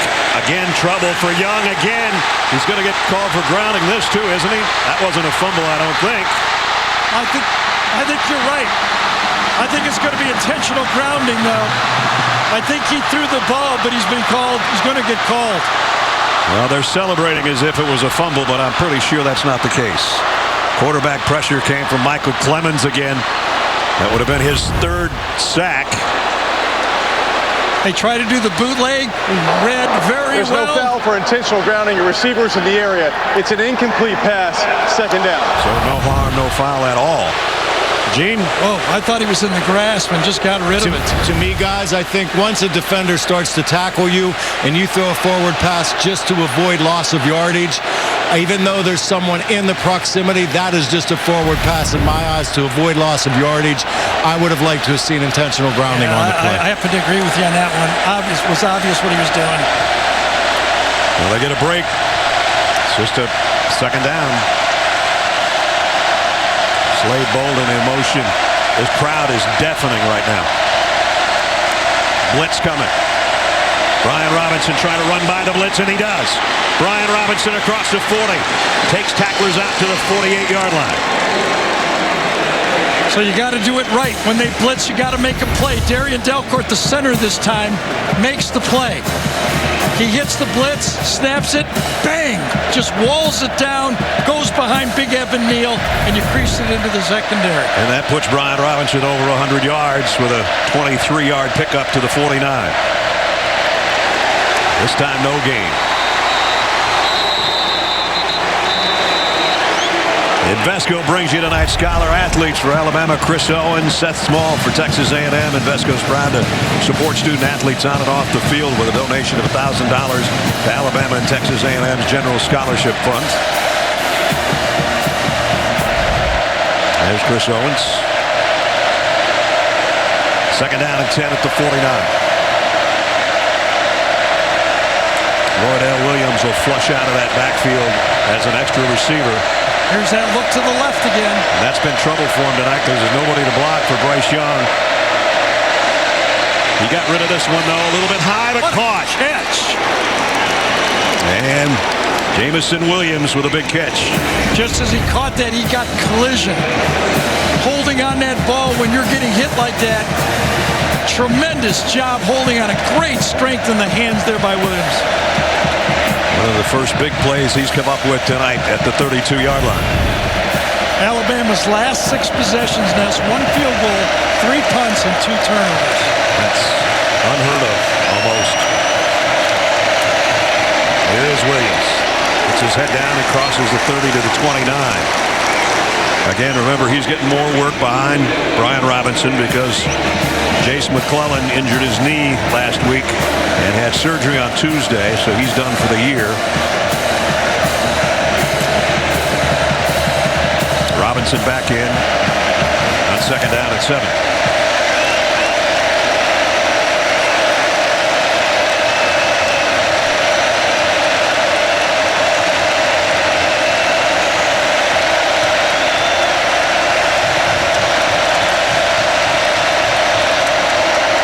Man coming. Young's going to air it out near sideline for Williams. He's got it. Touchdown, Alabama. Jamison Williams, 2 big plays on the drive, including a 29-yard touchdown catch. All right, you live by the blitz, you die by the blitz. This time, it came pressure, but Bama picks it up. And then down here, stutter and go. Stutter and go. Beautiful. Right on the money. You don't have time if you don't pick it up. You brought Richardson that time from the secondary, and that time Bama did their assignments and made them pay on the blitz.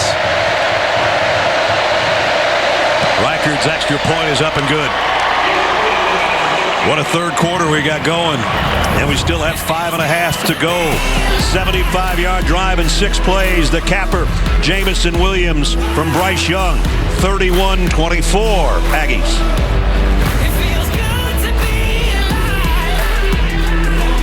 So what came first, the grilled cheese or the burger? At 9:30 a.m. Eastern, only on NFL Network. Had some fireworks here in the 3rd quarter. Kyle Field, Jamison Williams on the touchdown grab. Had a great catch earlier in the drive. Now here a high pop-up it'll call a fair catch. They wanted to keep it out of A-Chain's hands and did. Ness, watch the freshman use the mechanics of the blitz. He visions right over here to Richardson. He sees the blitz coming. He goes up and tells his line, adjusts the protection, tells Brian Robinson we got a blitz coming. He knows he's got man. He changes the protection and delivers the touchdown. High-level quarterback play on that. Pretty crafty, huh? Yep. And his second touchdown pass of the night gives him 19 for the year, and that does quiet the crowd as Jameson Williams puts the shush shine on the folks at Kyle Field. A-Chain in there at the tailback spot. We don't know about Isaiah Spiller, who had a little bit of a hip injury earlier. Here's Calzada throwing to no one. We got a flag down, though, and maybe Josh Jobe was caught holding. It was thrown right at him. Well, and Jimbo Fisher was clapping to the officials. We met with him yesterday. Holding, defense, number 28. And Jimbo went on about a 5-minute rant. Would you call it a rant? Yeah. Diatribe, rant, whatever. Exactly. About how they hold in college. They do everything. They hold, and they get away with it. He says they hold on every play. Exactly. And Jimbo came out clapping. Let's get an update on Spiller with Jamie. Spiller stays on the sideline right now, guys, with a bruised tailbone. He was out of the medical tent, and he came over to congratulate A-Chain on that 96-yard touchdown, but he still is on the sideline. Okay, Jamie, thanks. There he is trying to warm up and try to get that hip loosened up. Here's the throw out to A-Chain, looking for a block. Alabama does a nice job bringing down at about the 38-yard line. A little earlier, we asked you the Aflac trivia question, which was modern era from 1950 on. 3 people who were head coaches at both Alabama and Texas A&M. The Bear, Gene Stallings, and Dennis Francione. There they are. It's a good one. Mm-hmm. Calzada talking to all his linemen here. Second down and 6 at the 39. Little toss to Nia Smith. Alabama trying to stretch it out, and they do. And a flag goes down. They might have a holding on top of a 1-yard loss.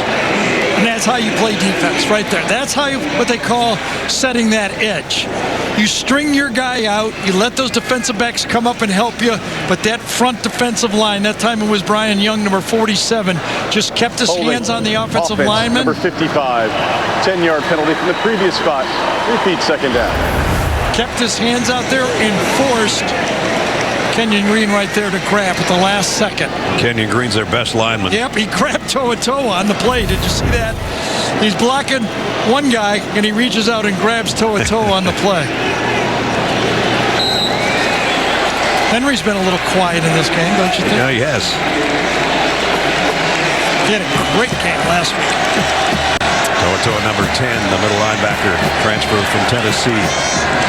So second down and 16 now.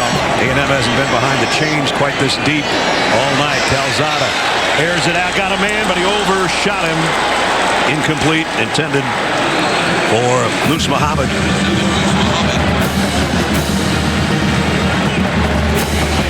Good job that time by Brian Branch. Did not get a player laid out, didn't take an unnecessary hit on it, didn't get a targeting or a penalty. Quarterbacks tonight have been sharp. 15 of 17, 2 touchdowns. Bryce Young over 200 throwing again with 2 touchdowns. Each have been intercepted once. Well, Jimbo Fisher said sooner or later, he's showing it in practice, Zach Calzada is. Sooner or later it's going to show up in the game. It's been this Saturday. Zach set to throw again. That one's too high for Weidermeyer. And Weidermeyer, I think, probably would have gotten to the first down marker, but that one just sailed on him a little bit. And that's where the Alabama defense was rushing just 3 men, dropping back 8. Just forced the throw to the side of the field. Even if it's caught, it's not even going to be close to a first down. 8-man drop. Remember how uncomfortable Zach Calzada was against Arkansas with that 8-man drop. Right that time he took the easy throw, and good defense by Alabama. Constantino to punt. The top 10 punters in the country, averaging almost 48 yards a kick with a flag down before the snap, though. The last one he didn't hit 48 yards, that's for sure. It went the other way for an Alabama touchdown. False start. Kicking team, number 45. 5-yard penalty, remains 4th down. He may be readjusting a little bit on that front wall, knowing that the last one got stuffed. They don't want that to happen again.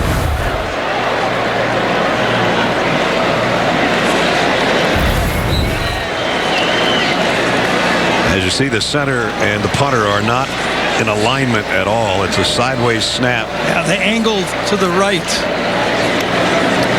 This one he gets away cleanly. And not a very good punt, though. Goes out of bounds around the 39-yard line. Let's see if they walk it up. It's going to be around the 39 or 40-yard line. Oh, they're still coming. This one went out of bounds at the 43-yard line. Wednesday on CBS, CSI, the global phenomenon, begins a new chapter in the city where it all began. New science, new mysteries, and a new threat to the next generation of crime scene investigators. CSI Vegas, uncover the truth, Wednesday at 10, 9 Central on CBS. And allowing 30 or more, a 500 record, which is un-Saban-like. They've allowed 31, but they've scored 30 or more themselves in 31 straight games, and that's what they're looking for now, is to get back to 31 themselves. Brian Robinson on the carry. So when you become a good offense, you want the other team to blitz because you know you can put big plays against them. Now, what does Mike Elko do?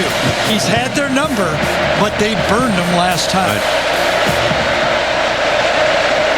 Jaleel Billingsley has been a quiet receiver tonight. He's the tight end number 19 on the left side. That's John Mechie in motion. They're just going to ride Brian Robinson here for a while. Got a couple more. Well, there's a guy that knows about beating Alabama. Former Heisman Trophy winner, Johnny Manziel, in attendance tonight. Third down and a long 2.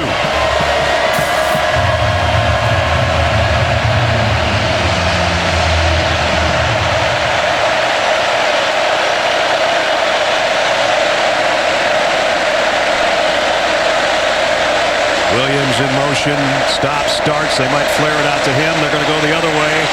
And they got it to Mechie on a crossing route. Mechie's got a first down inside the 40, down to the 38.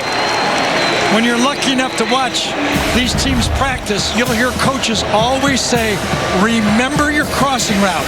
If your guy isn't open for the big play, they wanted a wheel, remember your crossing route, and it's exactly what he did. Perfectly in stride. First down at the 38-yard line.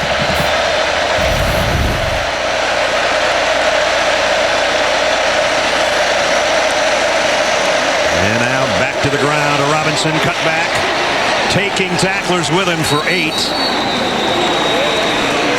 Brian Robinson becoming a load. Remember, 36 carries, 171 yards last week, and he's got 17 carries for 119 right now.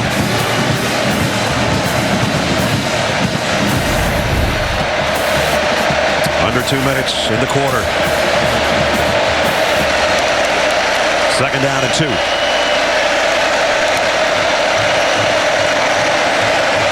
On the throw, complete. Williams, first down inside the 20.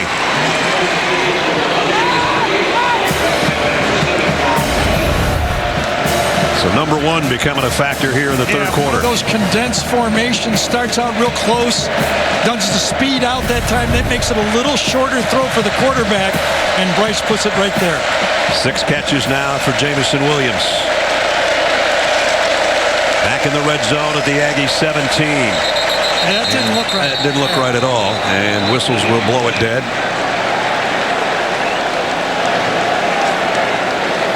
Felt like it was a slate Prior to the snap. False start. Offense, number 70. 5-yard penalty, first down. Felt like the center was late. Everybody was moving, but Delcourt just a hair late on the snap.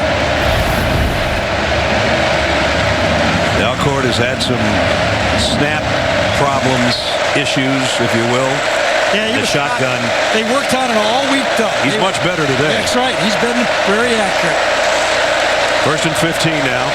Outside the 20 at the 22. Young pressured, throws complete back inside the 20. And Trayshawn Holden with the catch.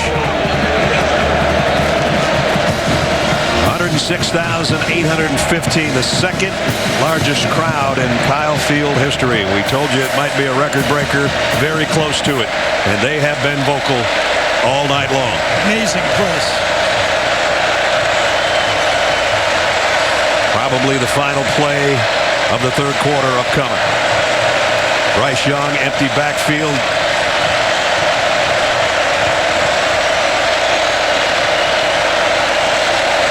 On 2nd and 12.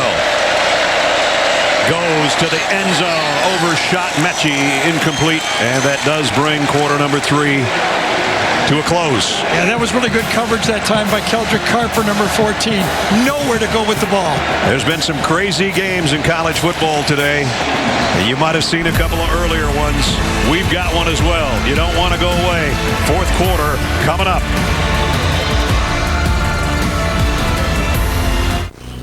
Your heart is at the heart of everything you do.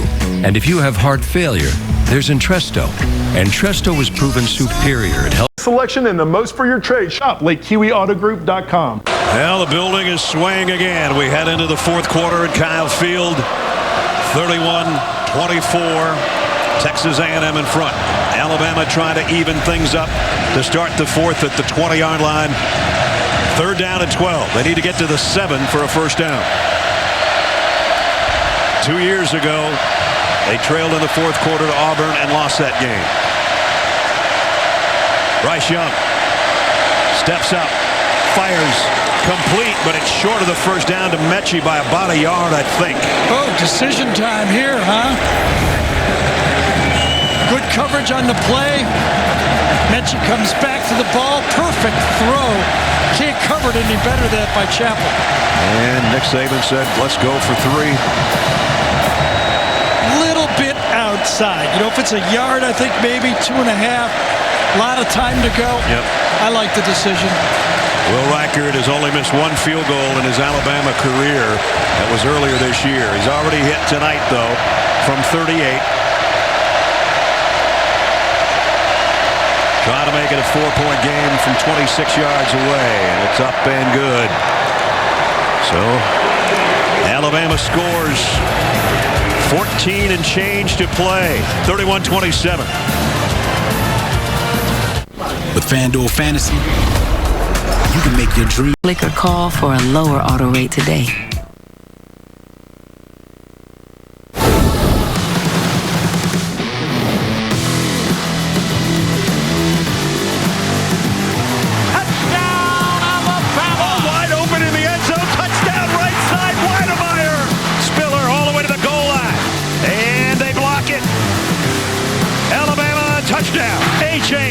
Takes it coast to coast. Touchdown, Aggies. That was a look at our Ally Bank game recap. Been some huge plays in this game. Field goal has cut it now to 4. 31-27 with most of the fourth quarter still remaining. And the numbers continue to pile up for both the quarterbacks. Zach Calzado trying to stay warm. He's had a big game tonight, a breakout game, if you will, for him. That guy electrified the crowd. A-Chain with a 96-yard kickoff return for a score. Some streaks on the line, 19 straights, the longest active streak in the country on the winning side for Alabama. Nick Saban's never lost to a former assistant, and 100 straight wins against unranked teams. A&M's not playing like an unranked team. No, remember they started out the year ranked 6th. Now, they lost their quarterback, and it's been a disappointment, but you can see they got talent. So Reichert's got it teed up. The sideline still fired up. And a near-record crowd that still has not taken their seat and won't for the next 14 minutes and 9 seconds, I can guarantee you. And And A-Chain will take a knee, this time bring it out to the 25-yard line. We haven't been in a situation like this in a close game in the fourth quarter with Alabama. I don't know how long, partner. Well, here to me is the story. In the third quarter, A&M couldn't rush the ball. 2 rush attempts, -2 yards. They only had 6 plays. Alabama had 24. You know, they don't substitute that defensive line, A&M, much. That could be wearing them down for this fourth quarter.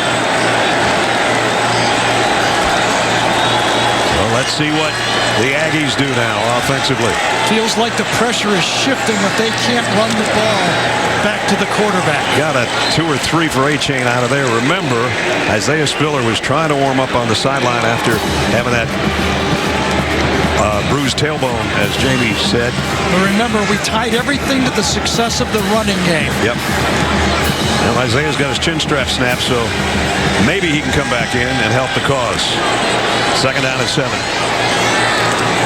Blitz off the corner. Calzada rips it down midfield. Intended for Weidemeyer, way over his head. They're looking for a flag, and they finally got one late. Jordan Battle says, I didn't do anything. Weidemeyer says he did. Thought he got his hand on his hip a little bit. I don't know if he turned him enough, but it was there when the ball was thrown. Pass interference, defense number 9. So he got his hand right around the stomach area, just as the ball was sliding by. Wasn't really a stop sign, more like a yield sign, yeah, right there. Kind of just a turning action. So that moves it out to the 40.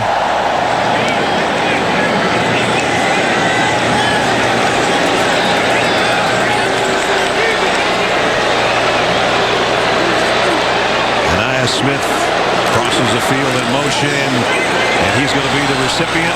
Dropped the ball, incomplete. Smart play by Anaya Smith right there. He didn't know if that was a forward pass or a fumble. He scooped it up, not letting it lay there. They called it an incomplete pass.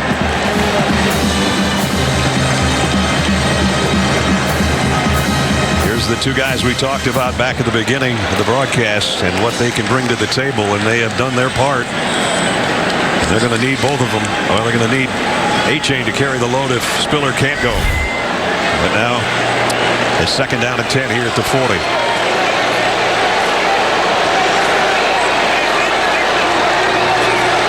Both wideouts to the right of Calzada, and that's where the pressure is coming from. He avoided it, and now he's going to throw deep. He's got a man out there.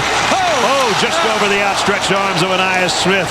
Well, you can see why this guy was recruited by an SEC school.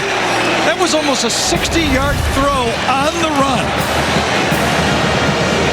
Gets it down to the 9-yard line. He threw it from his own, 38 or 9. On the run, what a throw. Just that close, too, to his number 1 wideout. Just over the fingertips of Anaya Smith.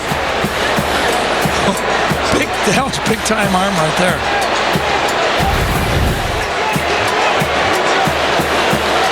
Now they spread things out. Receivers to both sides. Weidemeyer, the tight end, is a slot man. Going to have to hurry on the play clock. Just got it away. Calzada rips it down the middle for Weidemeyer, and it was in and out of his hands. Good job by Adel defensively, and it's 4th down. So the Alabama defense has been answering the bell in the second half.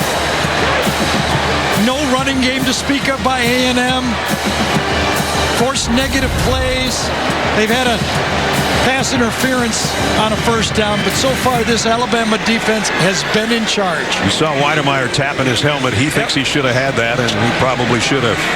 Maybe 6 inches to a foot high, but you're hoping. Remember we said, how about a little help? Yeah. That would have been a little help right there. A lot of help. Constantino blasts this one down, but it's returnable for JoJo Earl. Made 1-man miss. Earl trying to get to the far side, to the edge. Nice return out to the 32, maybe the 33-yard line. Isaiah Rakes ran him out of bounds. Yeah, that was a good play by Rakes. He's a defensive tackle, and he made a big tackle there. Near miss to Weidemeyer. Alabama on offense when we come back. Hard work? Sure. Say what you're made of, we're made for. Get a quote today. The Home Depot SEC on CBS. Sponsored by Dr. Pepper. Papa John's. Wheels Up. And by the Home Depot.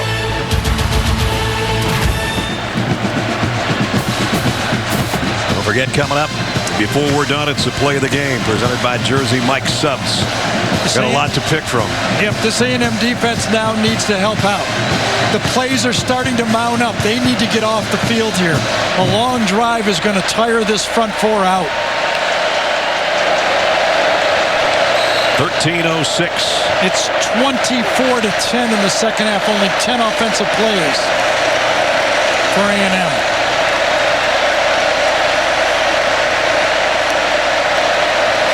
Brian Robinson, left side, blasts his way for about 10, or very close to it. McKinley Jackson made the tackle, but not before Brian Robinson with another good game.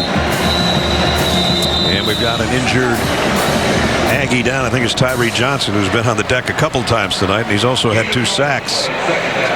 This time holding his right ankle or foot. His running mate there, Clemens, also has 2 sacks tonight, and he's there to have a look. When they want to run the ball, they go left behind the All-American Evan Neal. Watch what he does here.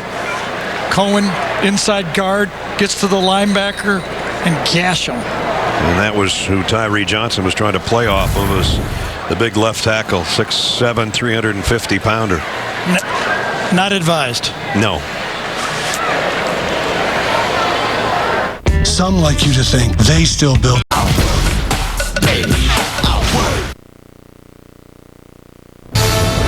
Adam Zucker with this update on the game in Blacksburg, Virginia. Jack Cohn for Notre Dame. This is a 2-point conversion after going 5 for 6 on a touchdown drive to get the Irish within 2. Floats one to Kevin Austin. They are tied, and the Irish have the ball with under a minute to go in Hokies territory. Guys, back to you. Wow. Great one going there. Blacksburg, great one going here in Bryan College Station. 31-27. Alabama, second down and a yard at their own 41. Do they just keep trying to pound the ball? It's been Brian Robinson again when he's pounding, and it's Brian Robinson again, and he got it. He came out the backside of that group of maroon Aggies, including Leal. They've been going left. This time they tried to go left, cut back, just enough for the first down.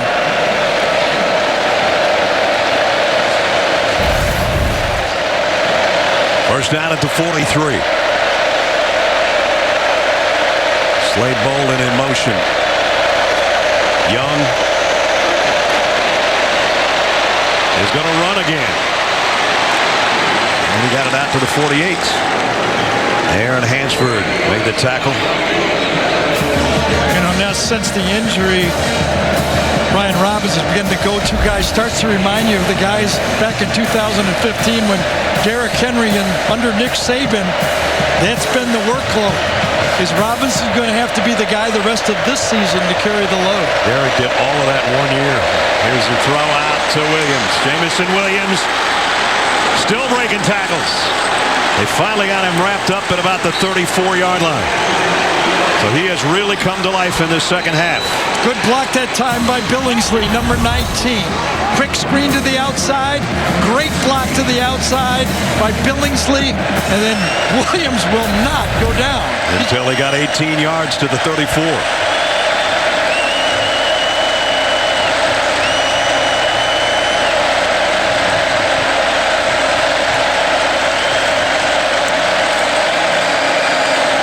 Young.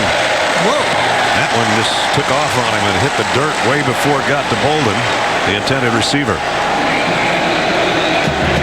I don't know if that just slipped out of his hand or what. I don't know if he saw somebody just as he was getting rid of the ball. Did somebody flash in front of him and he want to hold on to it? Because that one was a one-hopper. Yeah. Second down at 10. A&M second half, not much to show. Yep, that's the story. The Alabama defense, when these plays have been mounting up, Nick Saban called timeout. Saw the play clock coming down, and he wanted to be sure they did not get a delay. He'll have a word with his quarterback. We'll see what they come up with 11 minutes remaining.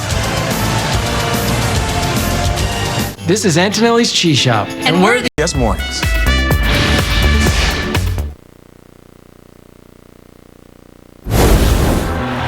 Alabama hosting Texas A&M for the first time ever. Four-man Alabama rush. Got him. No, they didn't. Oh, my gracious. Yep. How about that? Throws. It's a catch. It's a touchdown. 4th and goal. He's throwing. It's intercepted. Lightning in a bottle in Tuscaloosa.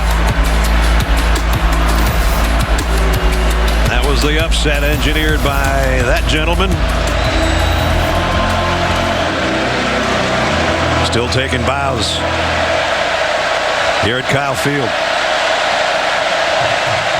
Bryce Young, who's maybe the Heisman favorite right now for Alabama, trying to engineer a comeback. Quick throw to Mechie. Blockers in front. Mechie broke a tackle. He's got the first down. He's down to the 20.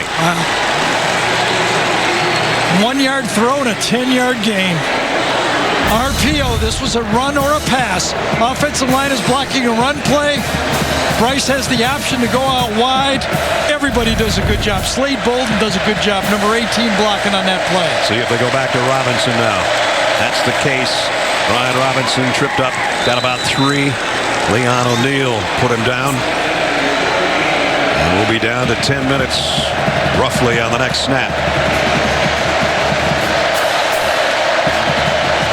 Remember that first running play? Evan Neal was blocking Tyree Johnson, number 3. He has not been back in the game since then. Their best pass rusher tonight. They move Leal out there right now on that side. 2nd down and 7. Young rips one. Touchdown, Alabama. Latu. Or did they not call it a score? Called it incomplete, I believe. Yes, they did. Well, he had it momentarily. And that was a bullet. Catches it. 1, 2. Didn't control it. Guess not. Boy, I thought he had 2 steps. Are they going to look at that? 1, 2. Isn't bobbling it, but then drops it. Doesn't finish the catch, I guess. Nope, dropped it. I think that's a good call. 3rd down. Last look was the cleanest. Jamison Williams crosses the field, comes down to the right side. Now flags flying all over the place.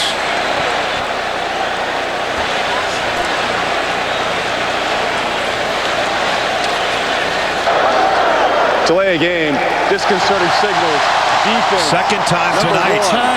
5-yard penalty remains 3rd down. Well, I haven't seen that once in 5 years, and we see a 2-in-1 game.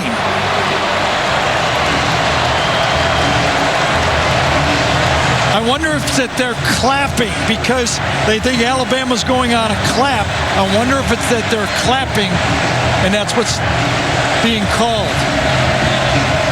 At any rate, it moves it down to a 3rd down and 2. And you do see Johnson is back in the game, number 3.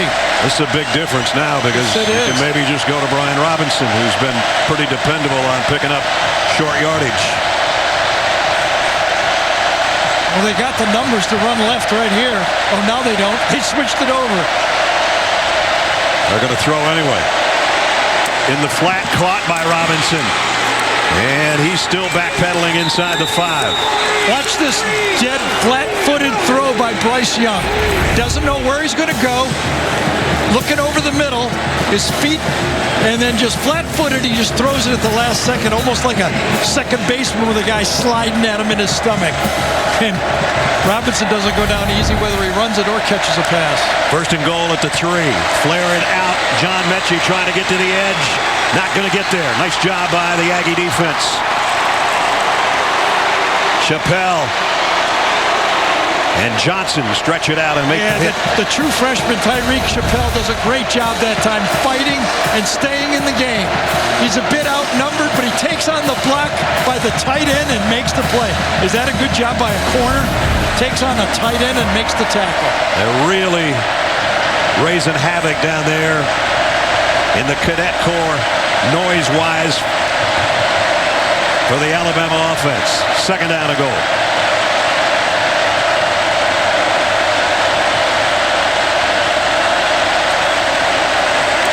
Young fires in and out of the hands of Billingsley. He got one hand on it. That was it. I think Leon O'Neal thought he maybe get a ricochet and an interception. I think the two receivers, the Alabama receivers, ran into each other on the play. And that's what caused a little bit of the, kind of took his eyes off the ball. 12th play of the Alabama drive. Third down and goal.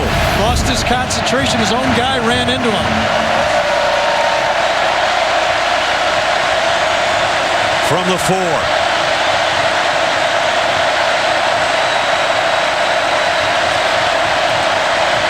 Young.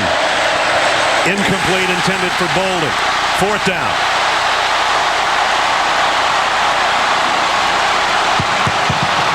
He was open, but it would have taken a perfect pass.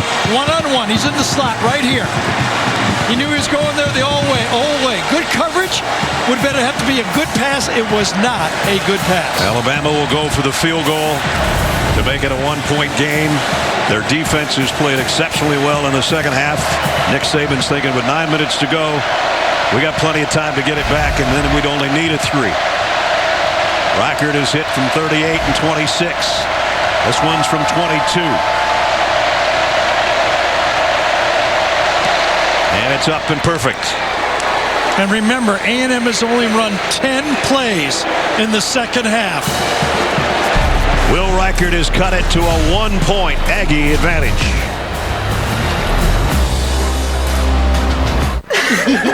There's something I want to. No one outpizzas the hunt. Yardage in the second. 31-30. 8:48 remaining. As Alabama went on a 13-play, 64-yard drive. A little over 4 minutes to get that field goal by Reichert. 679 days since the last loss.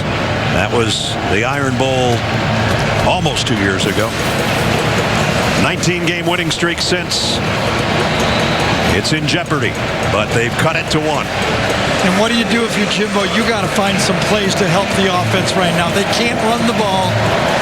They've got a young quarterback. They need to give the defense a blow. What does Jimbo come up with? And Reichert does well to hit this one as far as he can, so A-Chain couldn't get a hand on it. And they'll bring it out. The Aggies will offensively to the 25. Next Saturday, SEC on CBS kicks off at noon Eastern. One of those two games, Auburn and Arkansas, or Florida at LSU. And then in our usually 3:30 slot where we normally are, we're looking forward to number 16 Kentucky taking on number 2 Georgia. Full afternoon of SEC football next Saturday on CBS. Kentucky has beaten LSU, so that'll be a battle of unbeatens in the SEC East between the hedges next Saturday. Here's a big opening, and it's Spiller who's back in there. Isaiah Spiller. Nice pickup, about 4. A&M's possessions this half. Block punt. 96-yard kickoff return for a score. Another punt after 3 plays, and then a punt after 4 plays. And there's the discrepancy Gary was talking about in number of plays and time of possession. They're nursing a 1-point lead with 8 minutes and 15 seconds to go. Calzada throws incomplete. I thought that was good defense. Fans react there on the intended pass to Maya Smith. Yeah, DeMarco Helms read that all the way. Ate it up. No real place to throw the football on that one. So here's the biggest third down for the Aggie offense. Absolutely.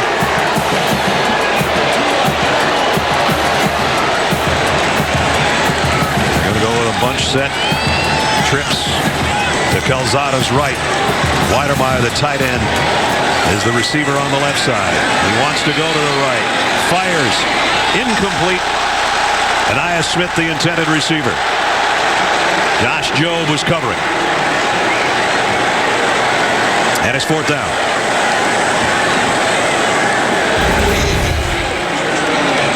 Oh, and Aya Smith kind of doesn't feel like he's going to get the ball. Kind of just standing there, made it easy on Jobe that time. Jobe kind of hit him on the hand as the ball was getting there, but no call. And now it's time to punt. Constantino to kick. High snap, he handled it. High, lazy kick. JoJo Earl camps under it at the 21 and goes down immediately. Nice coverage by the punt team. But Alabama's got it back, trailing by just 1.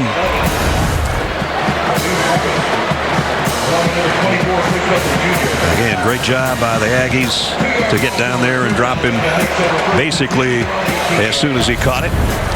CBS Tuesday from executive producer Dick Wolf comes a new night of television. FBI, FBI International, and FBI Most Wanted. These elite teams will prove that justice has no borders. 3 teams, 1 night. New episodes Tuesday at 8, 7 Central on CBS.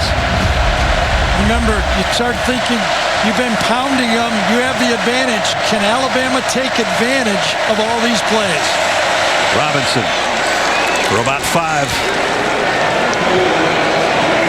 Remember, Alabama took a timeout the last time they had the ball when they had the clock winding down. So they've got 2 left, and we're going to be down under 7.5 minutes on the next snap.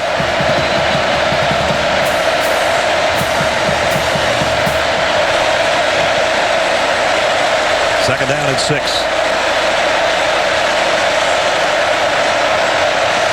Bryce Young up to the line.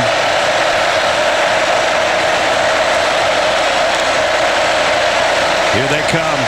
Young fires in the middle. Mechie had his hands on it but couldn't hold it. Jalen Jones was covering. Good job picking up the blitz again inside. Mechie's open and drops it. So Alabama has basically dropped a touchdown pass and now a 1st down pass. 3rd and 6.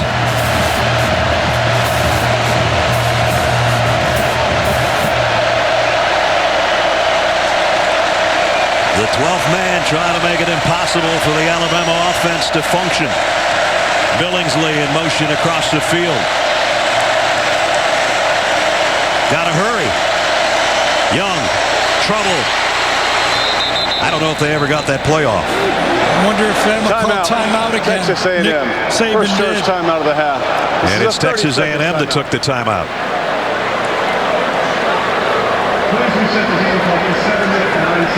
Reluctantly crouched at the starting line.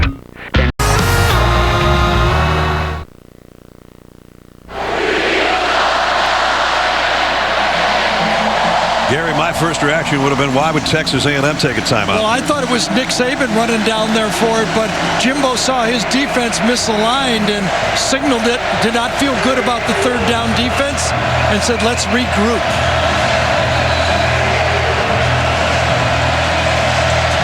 So both teams had an opportunity to do just that.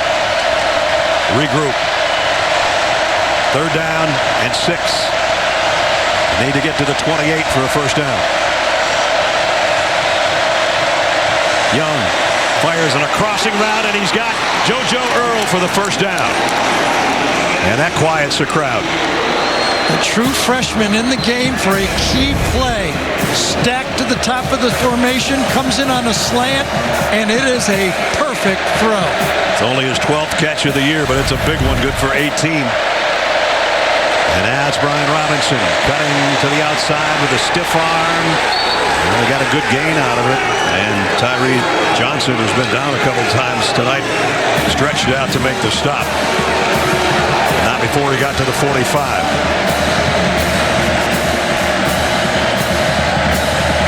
Down to 6.5 minutes.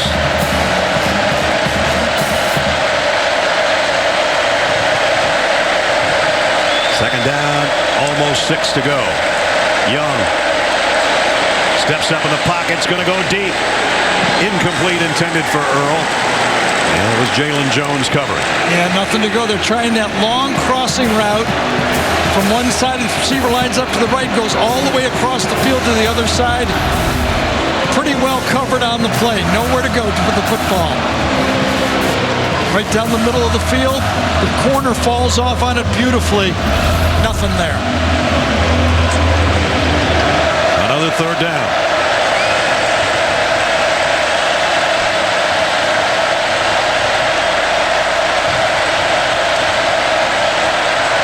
Young throws to the outside, complete to Williams. Jamison Williams, another first down. And Brian Robinson does more than just run the ball. Watch him on this one. Number 4 coming across to get the pickup and allow for the throw. Comes across, stabs him just enough. Perfect timing again. Bryce Young throws before the receiver leaves his cut. With Jamison Williams over 100 yards receiving. Back to the ground. Back to Brian Robinson. Going forward to the 38.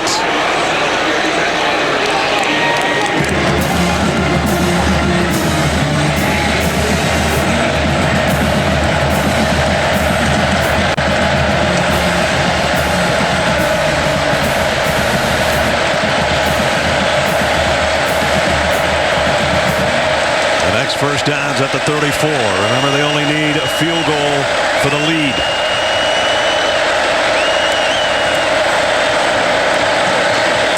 Right down the middle.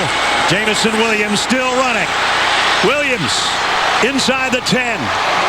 First and goal, Alabama. I'll tell you, you just can't do it any better than this. We talked about he might have missed that throw to Bolden earlier, but he's put that one right on target. Little play action fake and a quick trigger. Reads it perfectly and delivers it as well. And now wide open, Williams on the sideline. Touchdown, Alabama. Nobody over to cover him. Alabama win in a hurry.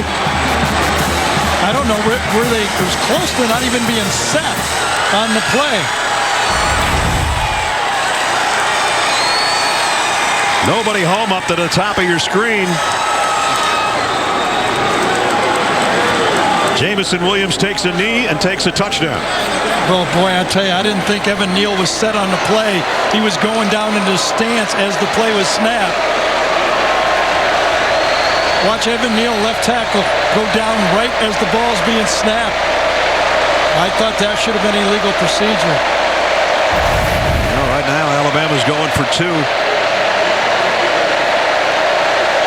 They've got 4 receivers to Bryce Young's left. They're a man short on the offensive line, I think. Yeah, Chris Owens thought they were just going to kick the extra point.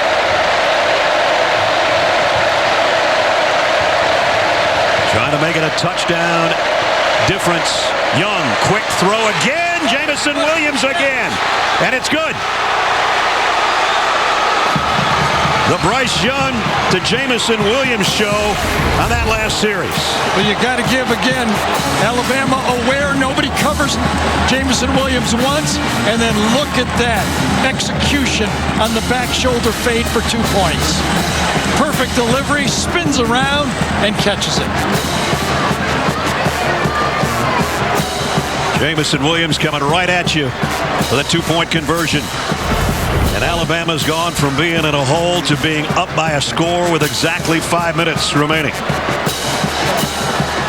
Let's go back to the touchdown, and we're going to bring in Gene Steratore with us. Gene, give your call of this.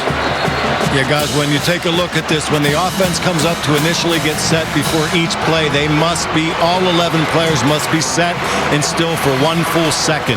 If we watch this play in real time, we can see, as Gary alluded to, I believe it's the left tackle is still getting down into his 2-point stance and basically moving at the time of the snap. That is a legal procedure and should have been a foul for that. There was movement.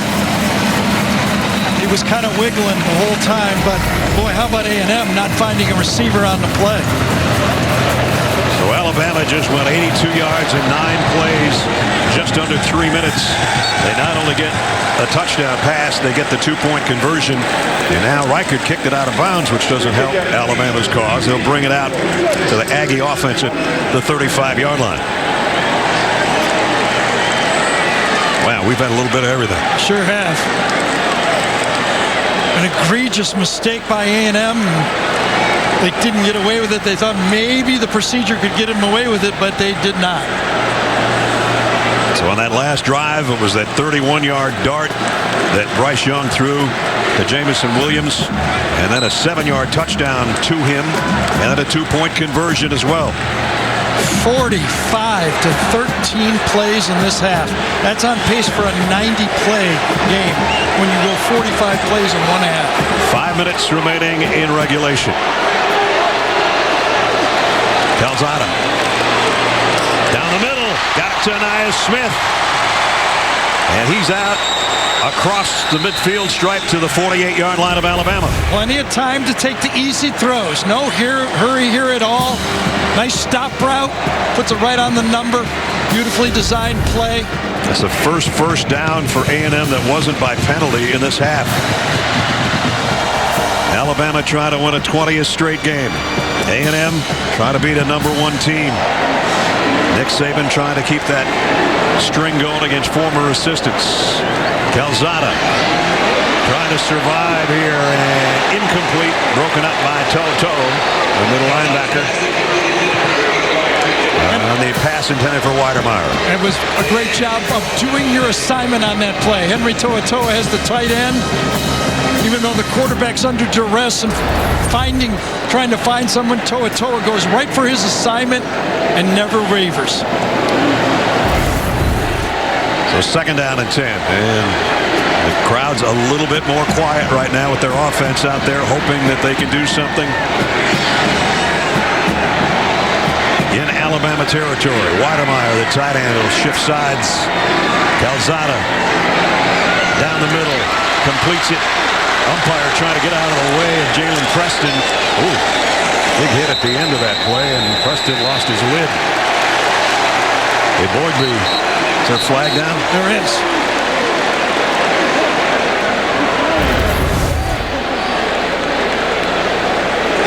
I think it's going to be on a Boydby on just coming in and crashing the play at the end. We'll see. I thought the play was still going on, to be honest. I did too, but I didn't know if there was a whistle or not. But it's pretty loud in here to hear whistle. Looks like he still was fighting on the play. Personal foul, targeting, defense number 92. The previous play is under video review. It wasn't a late hit. It was that he lowered his helmet is the call. They're going to take a look at this. See number 92 come in at the end. We had one targeting taken away by review tonight already.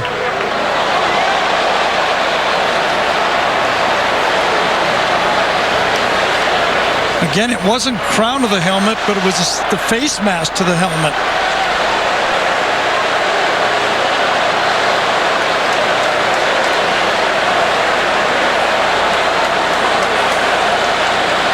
And Gene, we're going to bring you in again. Take a chance on this one, Gene. Yep. This is a wrinkle for me, guys, is the player being held up long enough that his forward progress is almost stopped, which doesn't really put him into a defenseless category, but he is getting to that place where now an unnecessary hit to the head or neck area could be deemed to be a target.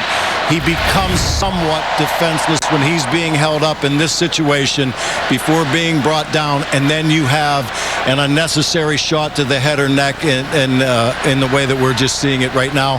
That's what they're reviewing. Right. I don't think that it falls to that category, but it is very tight on this play. Here's a call. After video review, there is no foul for targeting. The result of the play is 3rd down.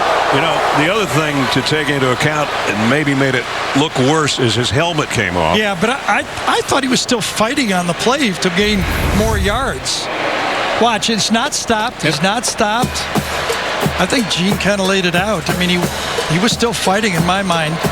I like the no call there. I agree with you, Gary. That's also when slow motion can distort what reality is, too. And I think that may have been the case as we watch the replays. So it's third down at just inside the 41-yard line of Alabama. And now you're thinking, if you're Jimbo Fisher on the sideline going, if we don't make it here, do I go for it on fourth down right now? A-Chain is behind Calzada. They'll give it to him, and he got the first down. No decision to be made. Move the sticks for the Aggies. And we're under 4 minutes. Nice eyes that time. Nice patience. It's 3rd and 2 or 3. He doesn't just hit the hole going full speed. He waits and then darts into the open crease.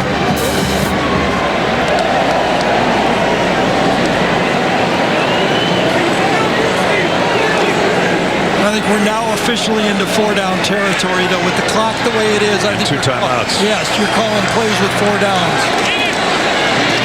Calzada throws into some traffic, and he stuck it in there to Weidermeyer. First down. Well, we saw the strength of his arm when he threw that long ball down the sideline. But this one guns into Weidermeyer. Remember, he was upset missing that other one? He couldn't miss that one. Right between the 8 and the 5. Just outside the 25. First down, Texas A&M. The 3-minute mark. To'oto'o's coming on a blitz. Calzada gonna go deep to the end zone. He's got a man. Touchdown, Anais Smith.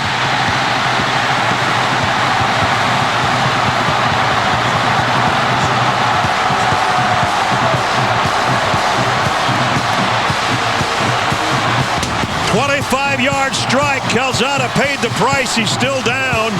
And it might be bad. He got hit right in the knees as he let that ball go.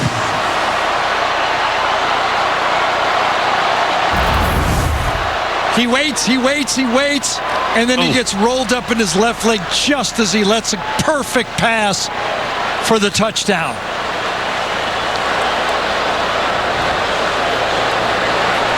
Blitz, man-to-man, he knows it. Does he have enough time? Just enough to throw a strike. And a perfect throw to number 0, Anais Smith. Got the matchup he wants. His wide receiver on the safety, Brian Branch.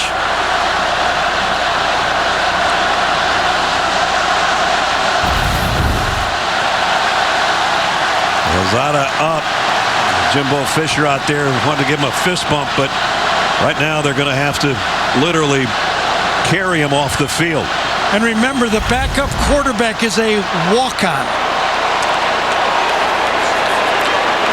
Blake Boast, a walk-on, would be the number 2 guy.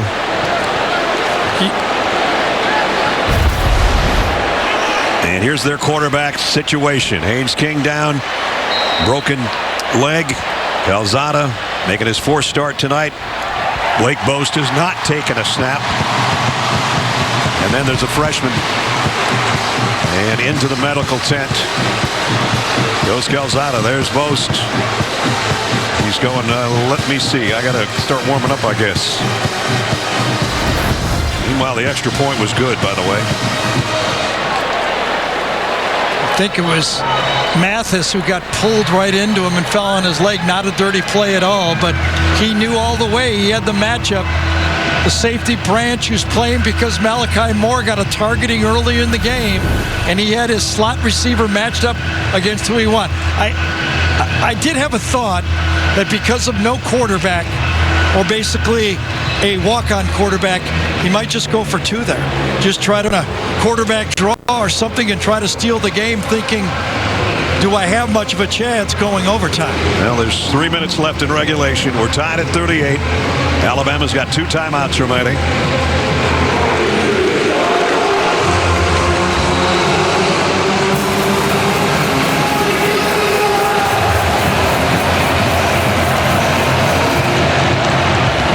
And this kickoff will bring Alabama out to the 25.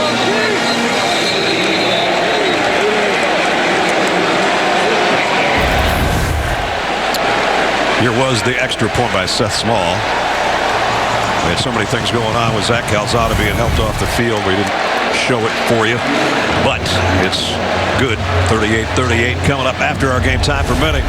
Adam, BJ, and Kevin with the best highlights on the college football postgame show presented by Rocket Mortgage. Those three guys have been in the studio since about 8 o'clock this morning. Right. If you don't think Jimbo was concerned, I think he went in the tent with Calzada on that injury to see how he was. Here you go. 3 minutes to go. Tie game.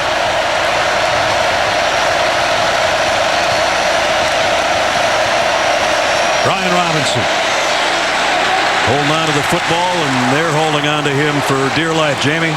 Well, if you want to take a couple of thumbs up as they come out of the medical tent is a good thing. Zach Calzada looks like he'll be able to come back in this game. Wow. There's goes Jimbo following him in the tent. Jimbo's going, I didn't know what it looked like in here. Pick up of only a yard for Brian Robinson. 2nd down and 9. One of the few times they ran right in this game.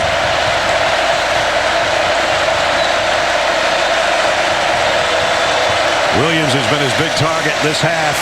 Down the middle. Inaccurate. And that's trapped. He had him. That's Billingsley. Saw him a little late. Tried to be quick with it. And just didn't quite get it there. Could have been caught, but he couldn't handle it. Boy, that should have been caught. Not could have been. That should have been. Billingsley's been a non-factor tonight. Sometimes he's huge in games, sometimes not so much. It's about to get noisy in here.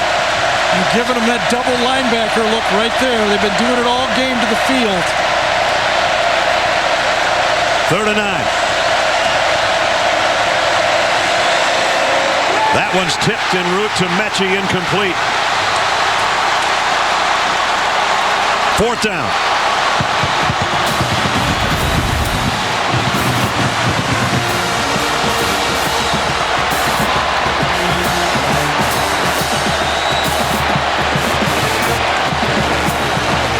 Time to punt for Alabama. How about the answer by that A&M defense? Exactly. They see their quarterback go off. All those plays, they've been in and they answered. Alabama's first 3 and out this half. Burnip, you look behind him, set to punt. With Anais Smith, who just made the touchdown catch. Back is the punt returner. He's going to take a crack at it from the 31. Goes out to the 35.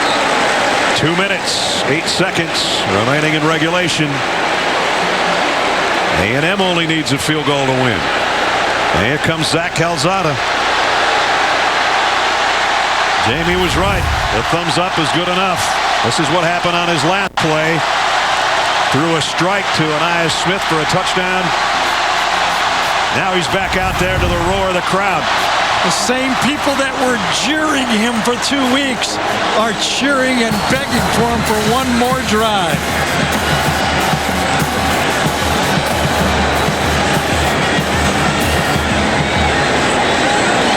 First down at the 35. Give it off to Spiller, and Spiller lost yardage.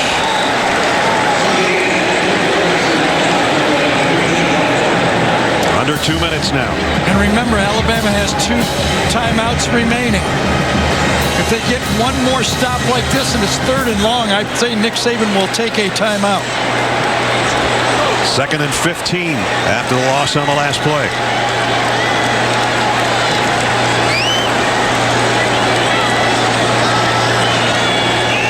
Spiller switches sides with Calzada. He's back to throw. Backpedals, throws. And he got it to Spiller. And a first down. 2 Alabama players run into each other on the play. Watch.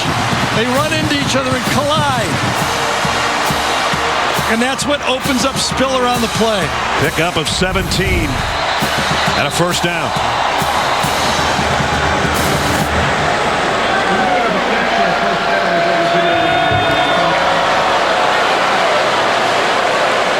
The catch apparently under review. Did they think that Spiller stepped out of bounds? If he was juggling it going backwards, he has to get his whole foot in, not his toe.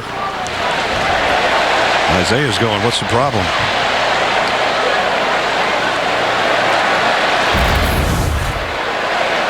Here we get another look.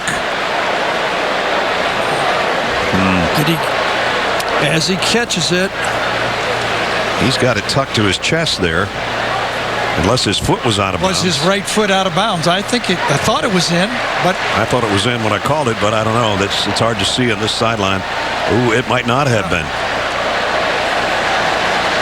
Remember, going backwards, your whole foot has to be in bounds, not just the drag of the toe. Is his left foot down? Go back it up just a little bit more. As he catches it, is his left foot down? All right, right there. Their catch. Left foot. I think his left foot may be down before his right foot. Let's bring in Gene Steratore. Gene, oh, hold on. I'm with. I've got the left After foot video tapping review, down with possession. Really on the field stands. First down. Okay. So a 17-yard pickup out to the 47. Again, two Alabama defenders run into each other. They both fall down, and that opened up the lane for the throw. Aggies have 2 timeouts left. 1:26 remaining in regulation. You see that line for a target for a field goal. Calzada now running on a bad wheel and running well and getting a first down. Just think about this for A&M. They've got 2 true freshman offensive linemen in, the center, the right tackle, a backup quarterback with a bad knee, playing against the #1 team in the country. And got a first down at the 42. And now they're very close to field goal range as we approach a minute. Blitz coming. Calzada loads, fires way up into the Alabama bench. Incomplete. It'll be second down. I thought he had a fair amount of time right there. Good coverage in the secondary. He waited as long as he thought he could. Didn't have it. He chucked it out of bounds for another down.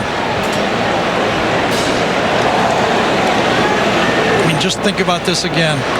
The center, playing in high school last year. Right tackle, Fatherly, playing in high school. Backup quarterback. At the 42, To's coming with a blitz out. Down the middle, and he throws another strike to Anias Smith. Same matchup. 0 against 14. And now they're in field goal range. He knew he had it. He had his slot on the strong safety, and he made him pay. Anias Smith coming up big this half. Now they go back to Spiller. Brought down by Will Anderson as he got it to the 27-yard line. Clock winding down with on a half minute.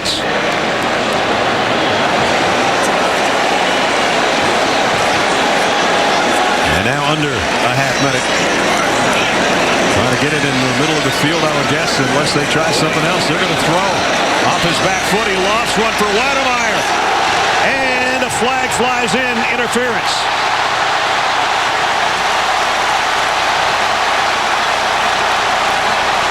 You can't blame Alabama for blitzing. They're in field goal range. They tried to get him out of field goal range. And Jimbo has enough confidence to call a pass play. The penalty is 15 yards from the previous spot with an automatic first down. The strategy, obviously, for Bama, try to get a sack, get him out of field goal range.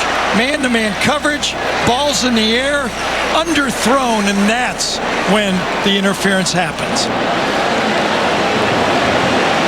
The line of scrimmage now is going to be around the 12 or 13-yard line with that walk-off on the interference by Helms.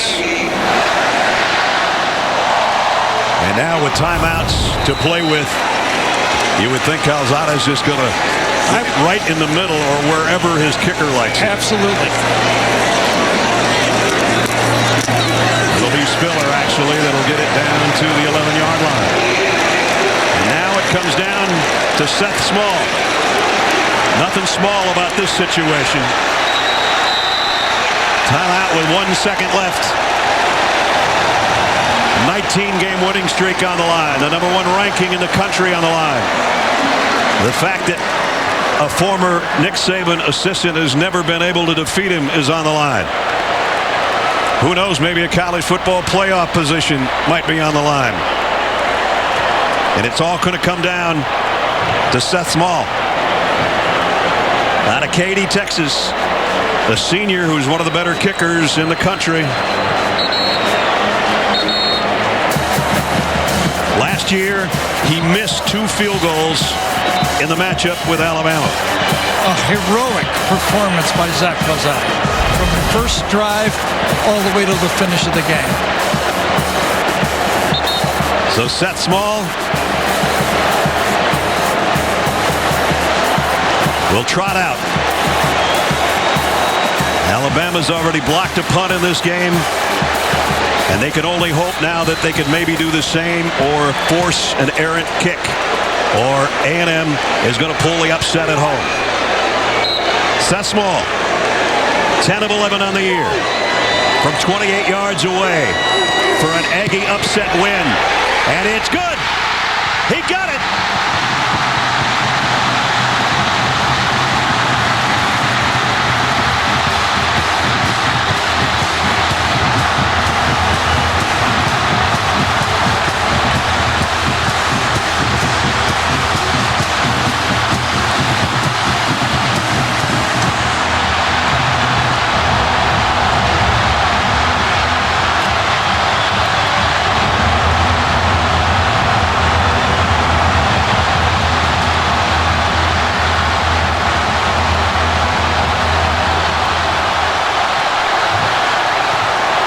The second largest crowd in the history of this stadium has seen the upset of the #1 team in the country.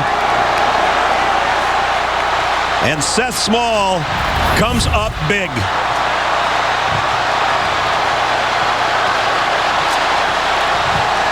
I thought it was going to go left, but it knuckled back in.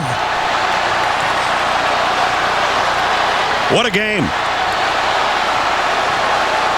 What a finish. And what a happy group of Aggies, including their head coach. He said you had to trust the process to get to this point. Don't worry about who you're playing. Just play every play like it's the biggest one. The biggest one was with 1 second left. And the winning streak of Alabama is over, and the winning coach is with Jamie Erdahl. Coach, you put yourself in that position because you had confidence in Zach Calzada. What about his day today? I'll tell you what, it's amazing. He's went through some tough trials and tribulations. Like I say, you need time in the saddle when you're a quarterback to learn. He grew up, he made the plays.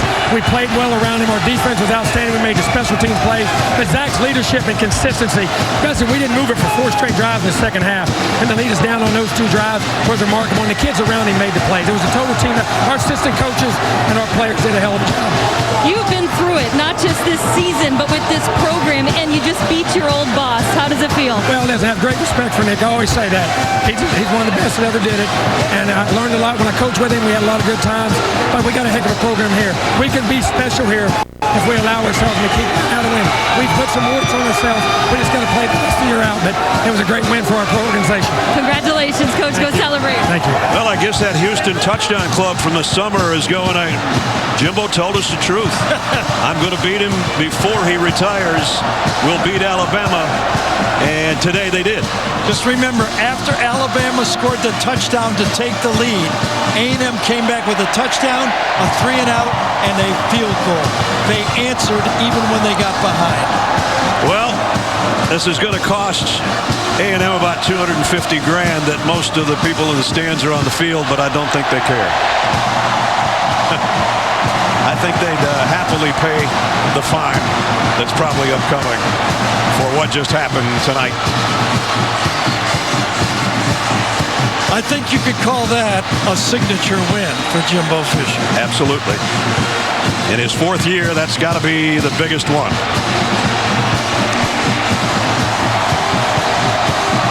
Well, it's time now for our plays of the game, presented by Jersey Mike Subs. This was Zach Calzada taking a hit, but delivering a perfect strike to Ainias Smith for the touchdown. And then he comes back out of the medical tent, leads the team down the field, including a big run for a first down. And then Seth Small says, I got this, from 28 yards away for the win at the last moment. A thrilling game at Kyle Field. A lot of people were calling A&M the most disappointing team in the conference. Yep. And tonight they pulled off the biggest win of college football season. 41-38, the final. Next Saturday, doubleheader. Don't forget we've got a undefeated Kentucky and an undefeated Georgia, and Georgia will be #1 when we head to Athens. I can guarantee you that. That's going to wrap it up. For Gary Danielson, Jamie Erdahl, Brad Nessler saying so long from Kyle Field as we head to the guys in New York. An upset, fellas, here at College Station. Well, indeed, Ness, a Texas-sized upset as A&M stuns Alabama 41-38, knocking off #1, ending their 19-game winning streak going back to the 2019 Iron Bowl. Alongside Kevin Carter and Brian Jones, I'm Adam Zucker. And yes, Jimbo Fisher